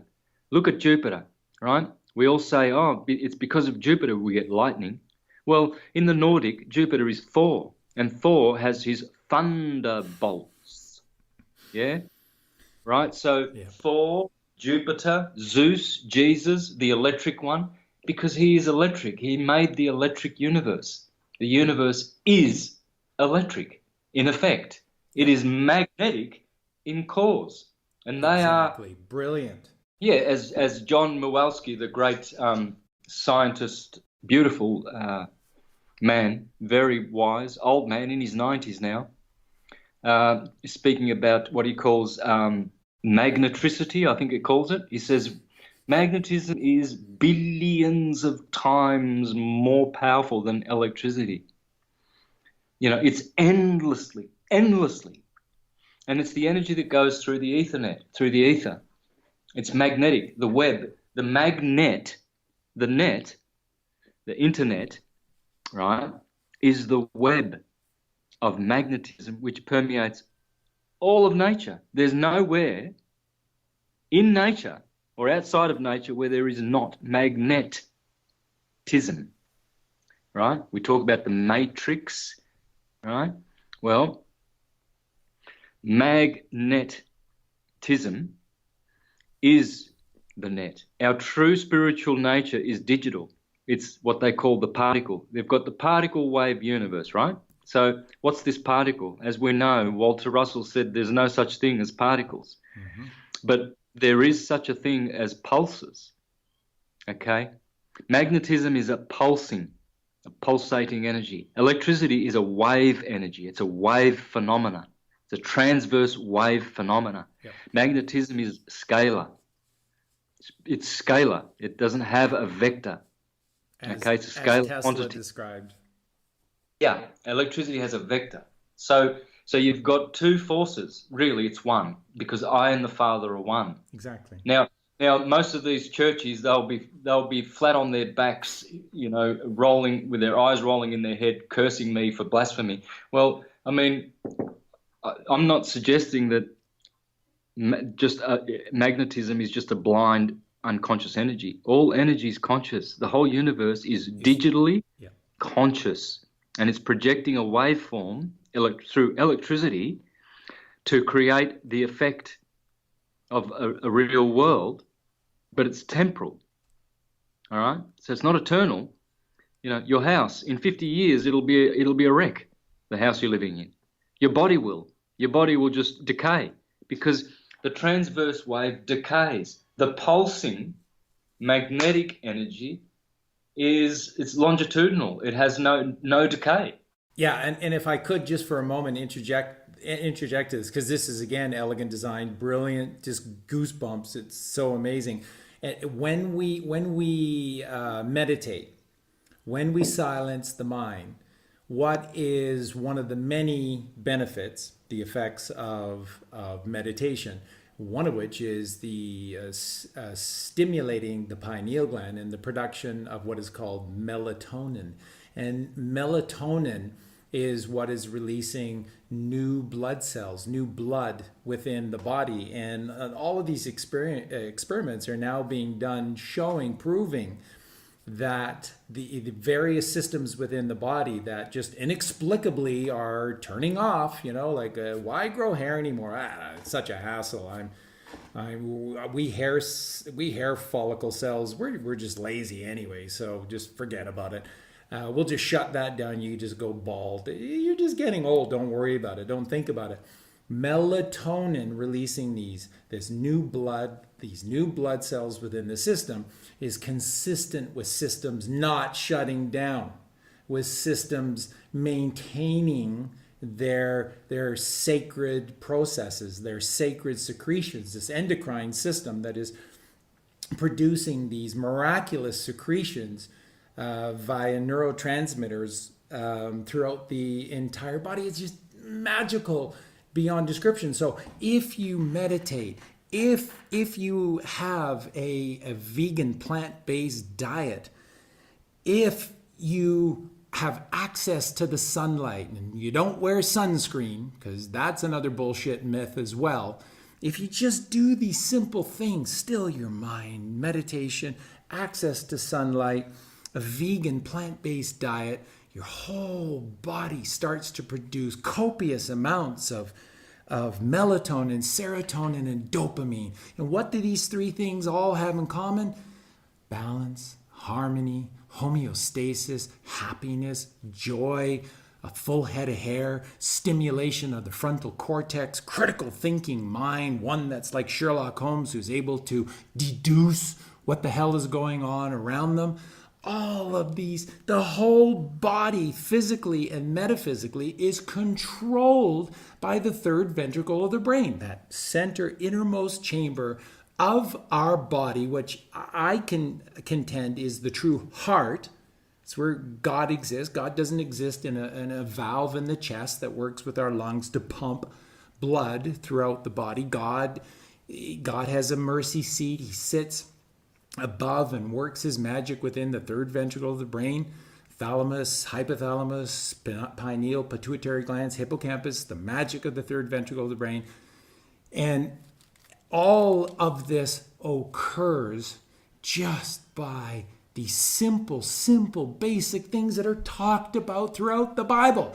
If you just read it for yourself consistently, like I said, Genesis 1:29, your food is a seed, and the seeds within the fruit in trees, that shall be your food. That's your food. And everything else in the Bible relating to animals is an allegory. It's so simple. It is balance. It is homeostasis. And again, it just ties into everything that you're sharing with us today. This synchronicity from the one and the true nature of flat earth and the ether and the relationship between magnetism and electricity. Jeez. I'll pass it back over to you again. Yeah, so, I mean, all of these well-intentioned people could do way, way better if they just opened their minds and, absorbed the truth from a non-biased position where they have a better perspective. This is what they're trying to teach globies.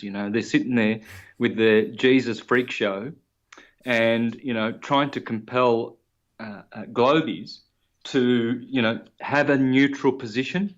You can't start your truth journey on a very, very prejudiced, heavily one-sided perspective on everything. You have to empty your mind, and then you have to start again. And they teach you, and you see these guys, these churches in the flat earth movement, and they're teaching these beautiful things, and yet they're not applying it to this stupid. What they're doing now is they're bringing this false Christianity based on literalism and Rome and 501c3s and Jesuit bullshit literalist lies, which is too stupid to work out because they've done no comparative research. You see, their pastors have said, oh, don't read the Jehovah's Witness Watchtower, that's from the devil. Don't read the Book of Mormon, that's from the devil. Don't compare. Don't go comparing what the other religions are saying.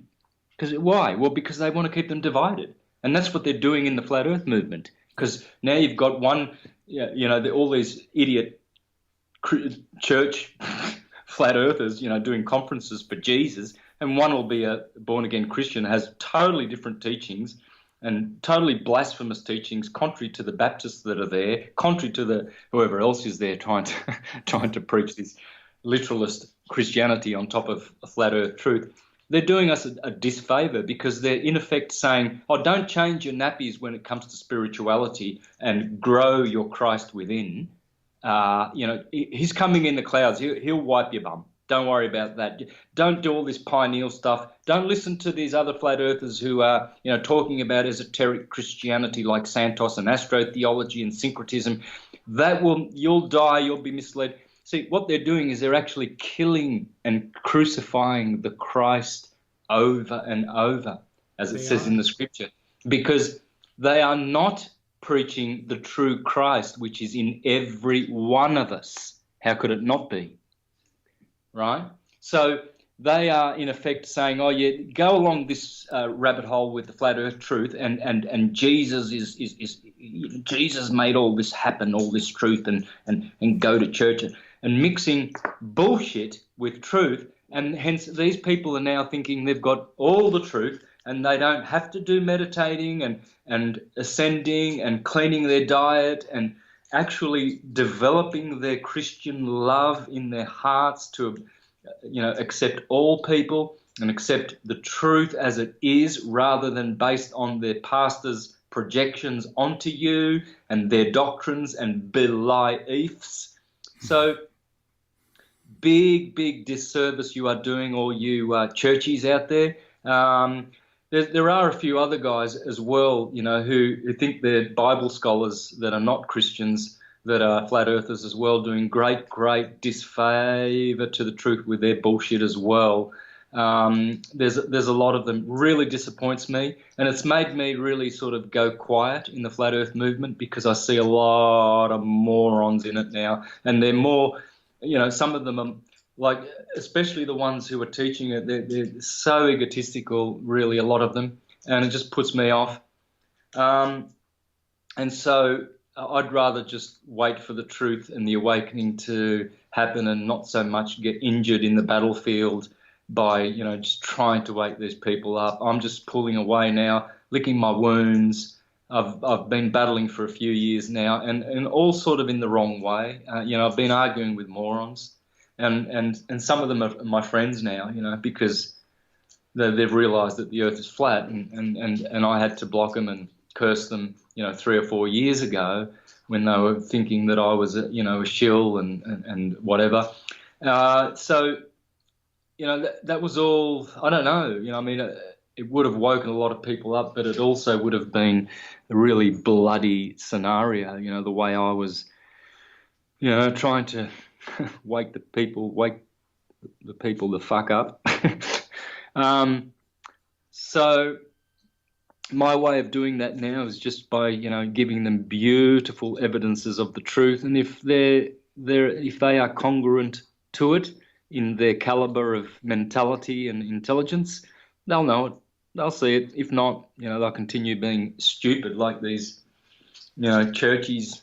Let's just bring in for a sec here, the ancient Eastern philosophy tradition of the samsara and the great circular wheel of life that occurs again and again and again, the birth, the life, the death, and the rebirth. And as part of the great wheel of the samsara is, of course, to the right there is an exit, there is a door in the samsara to the right, and that is the moksha.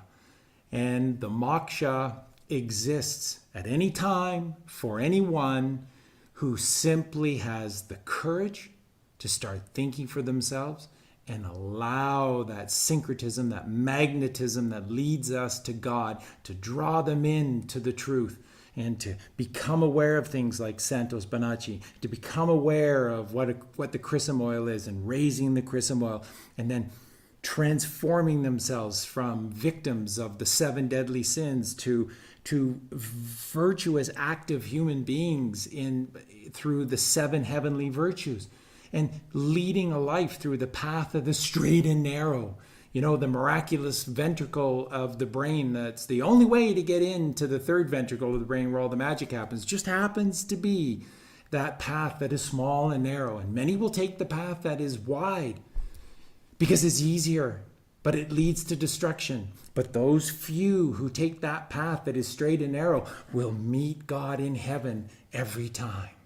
And if they have the courage, just the courage, to start thinking for themselves and looking at Santos's work, to look at what you're doing and what you're saying so beautifully and brilliantly, it's going to lead them. And maybe not this time around the Great Loop. Maybe it's next time. Maybe it's 3 times in the future that they go to themselves, hey, do you remember that podcast from that nut in Mexico and Santos Bonacci? And they were talking about that whole, ascension, and the Bible shouldn't be taken literally and all that. Maybe we should give that a try this time around. And then they get it.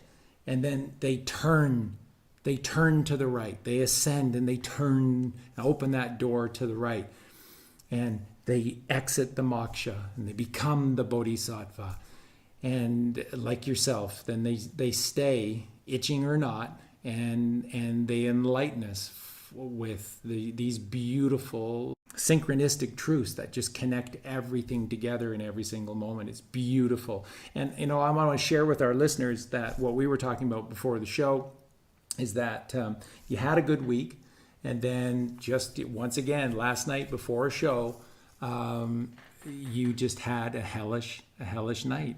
And you were concerned about your performance on the show today because you didn't get much sleep. And let me share with you, you have been brilliant beyond whatever brilliant means. You have been absolutely on fire. You've been absolute clear, perfect clarity, and absolute crystal truth the entire way through. Honestly, in some degrees, I've never heard you better.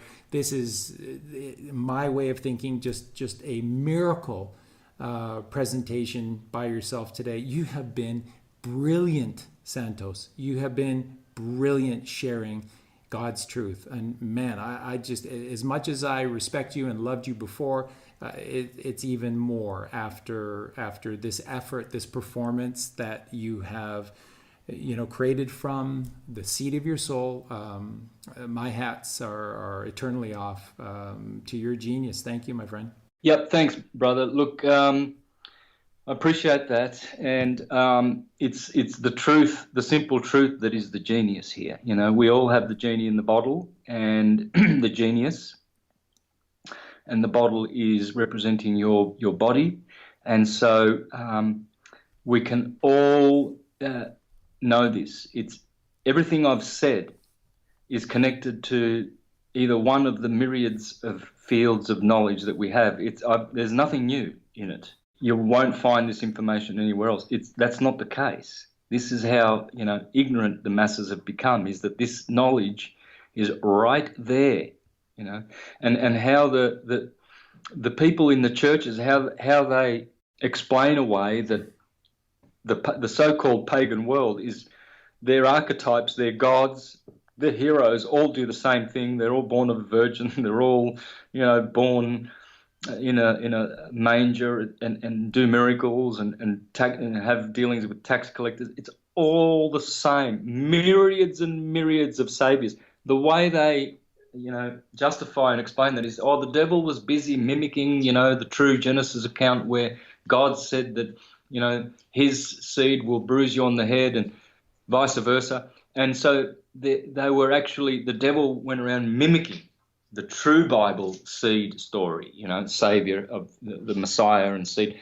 No. The Bible is telling of a time when there was only one uniform field of knowing, syncretism. Everything was, and then in lower ages where we lost our higher, purer levels of consciousness, we forgot all this and we started specializing in what we call religions.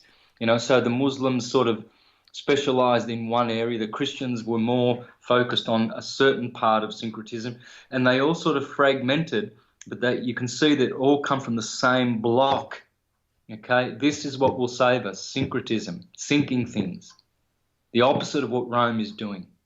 And so this is why I'm, hopefully I've done some, I've caused people to do some thinking, and work out the truth properly.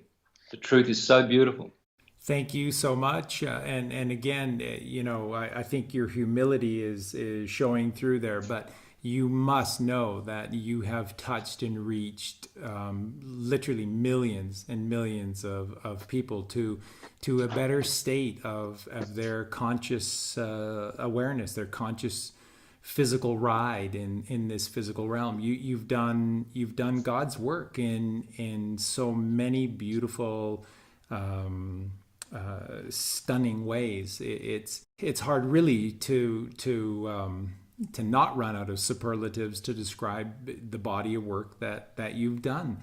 And again, just the ability to not being at the top of your game and to come on to this podcast and to deliver the goods in such a clear, concise fashion is just staggering. It's a miracle in and of itself. And I just thank you so much, not just for tonight, but again, the body of work that you have created. And what I wanted to just finish with this for all the listeners is this, that there are many, many, many people who have come before and who even still exist today, and they do reveal a lot of truth. And then almost miraculously, they just seem to always turn away when things start to get really interesting, and they just veer off on these different tangents, and it just leads them away to the ultimate higher truth.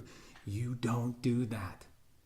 You are one of the very, very few that have seen this thing all the way through to the source, syncretism, to the very, very source of our truth. And again, I ask you, how many others are doing what you do and have done what you have done? In their work, you will find all the bits and pieces that I speak of. You'll find it. But because they don't have the real true unifying model, which is the torus field, all is atum, they've missed so much. So they're basically working, by the seat of flying by the seat of their pants, really. And, hats off to all the great people who are bringing forth truth in their field as they can and as they do. But syncretism is the ultimate. I always say to people, I really, really feel sorry for anyone, any creature who has not seen my syncretism, because I know that when they do, they watch enough of it, they will be on the path, the true path of knowing all truth. You can only know it if you have the correct premise, if you have if you're going to, your base and your starting point is correct. And all of these other priests and teachers and gurus and new age, fancy people on their big platforms making lots of money, they're all there to basically just skirt around, dance around the thing that will give people the secret to all knowledge and all truth and all understanding. And that is the electromagnetic field of God, conscious, creative energy, which creates all things that we are a part of. They want people to think in terms of, nanoparticles and quantum physics and gravity and flying around, with no purpose, no specific creator, designer, just it happened, wow, great accident, all of these hocus pocus pseudoscience rubbish that is going on. If you have the right, so I think I really, really do feel sorry for people who have not watched all of my videos, in fact, not just a few of them. People who have watched maybe 50, they will have a fair idea of syncretism. But the ones who have watched everything, because I've placed different truths in every single product I've ever done. I've never done repeats. I've never, ever done that. No. I've done it as an academy, as a tome of education and enlightenment, a source of a study that people can do. And all they need is my channel, Syncretism, Mr. Astrotheology. That's all you need, and you will know all things. You will absolutely know all things. So to answer your question, no, there's absolutely no one, unfortunately. It humbles me to have to say that. It sounds rather, like some kind of a boast, but it's true. And that's why it's not a boast. Well, that's why I had to go public in 2011, because I was watching all these other greats, Jordan Maxwell, Michael Sarian, great researchers, very good. I won't take anything away from them, but they just had all these bits and parts, but the jigsaw puzzle was still not right, guys. Okay, you need astrology, you need alchemy and philosophy, Neoplatonism, Hermeticism, what Egypt taught, what the Mayans taught. You need everything. You've got to put all the kit and caboodle in, like a Swiss watchmaker. Yeah. He's got 1,000 little springs and cogs and gears and in 10 minutes he's got all these little he's got his his magnifying glass so he can see the little parts. He's got his tweezers and all the little bits, he lines them up. You see thousands of little cogs, and in 10 minutes you've got a clock that's working. Now, is that guy a genius? Well, yeah, but I mean, he knows how to do it. All right, so my syncretism is that. All the fragments and bits of knowledge that you have and have ever learnt, you will find that with my syncretism and the sine wave and the torus field, you will be able to now integrate every little bit of data into a field, and then you will stay with this truth field forever, and nothing will sway you. You will be a truther, and you will know that there is only truth, whereas the false teachers teach the opposite. They teach there is no truth. Watch out for those guys, because they have been trained through the left brain, educated, dumbed down, mind controlled, brainwashed.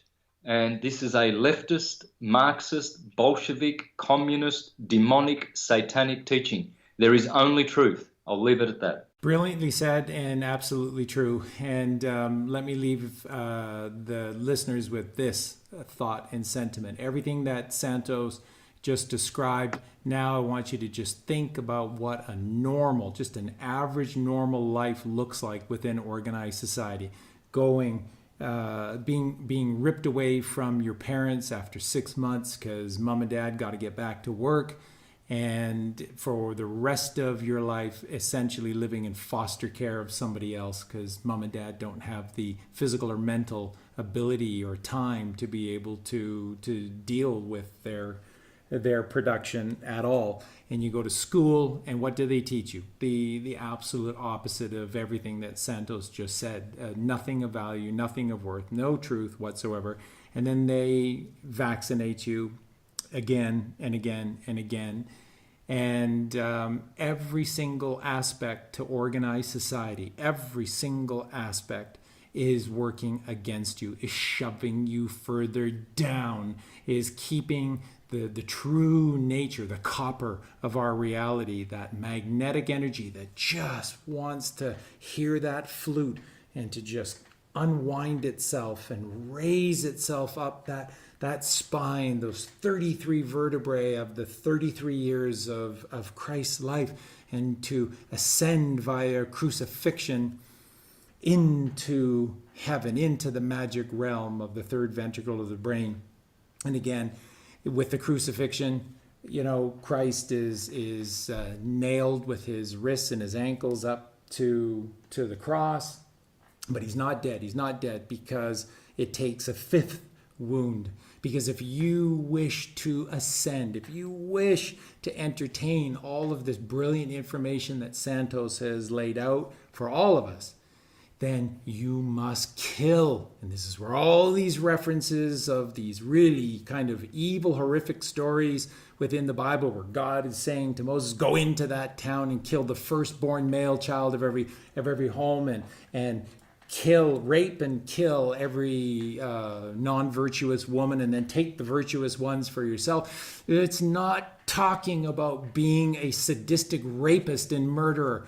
It's talking about killing the left hemisphere of your brain, that carnal world, the 5 fused vertebrae located in our sacrum, our 5 physical senses, the realm of our 5 physical senses, which are ruled over by the magnetic moon, the goddess of sin, who traps our magnetic energy via tricks down in the very bottom root of our Kundalini path, down in the bowels. And that's why our life stinks.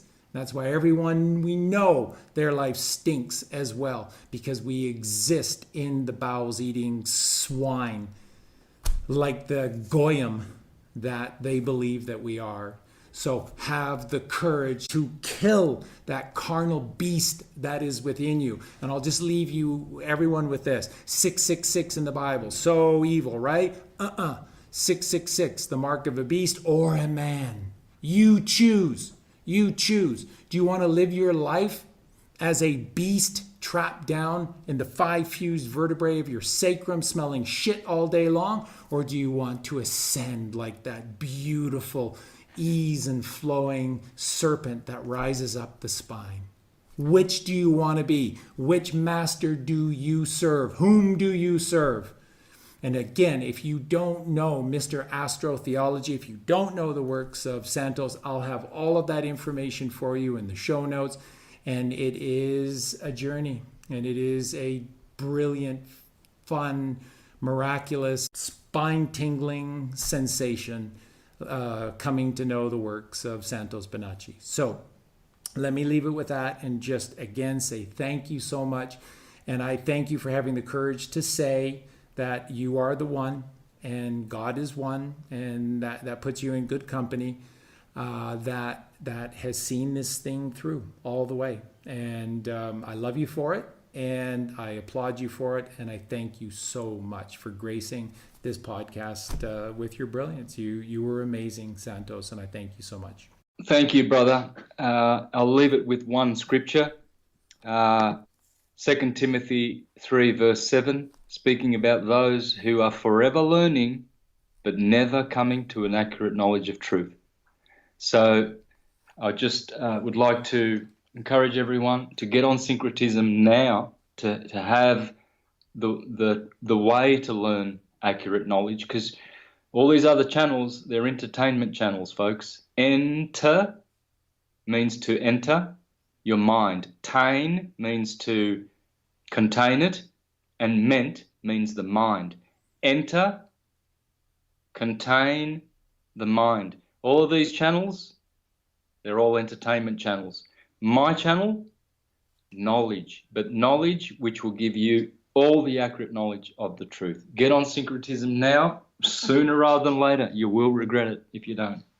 Thank you. Thank you so much, my friend. And thank you very much to all of our listeners for sharing this amazing, miraculous journey tonight. And I will see you back soon with another podcast. In fact, tomorrow I will be releasing my latest podcast on the cancer hoax. And again, it is a holistic understanding of the human body and the human mind, how the hoax of cancer works, and basically it touches on virtually all of Santos's work. So thank you everyone for being here and sharing this, and Colleen and I give you all of our love always, and all of our love always to Santos, and have a great night everyone, and I'll see you soon. Good night.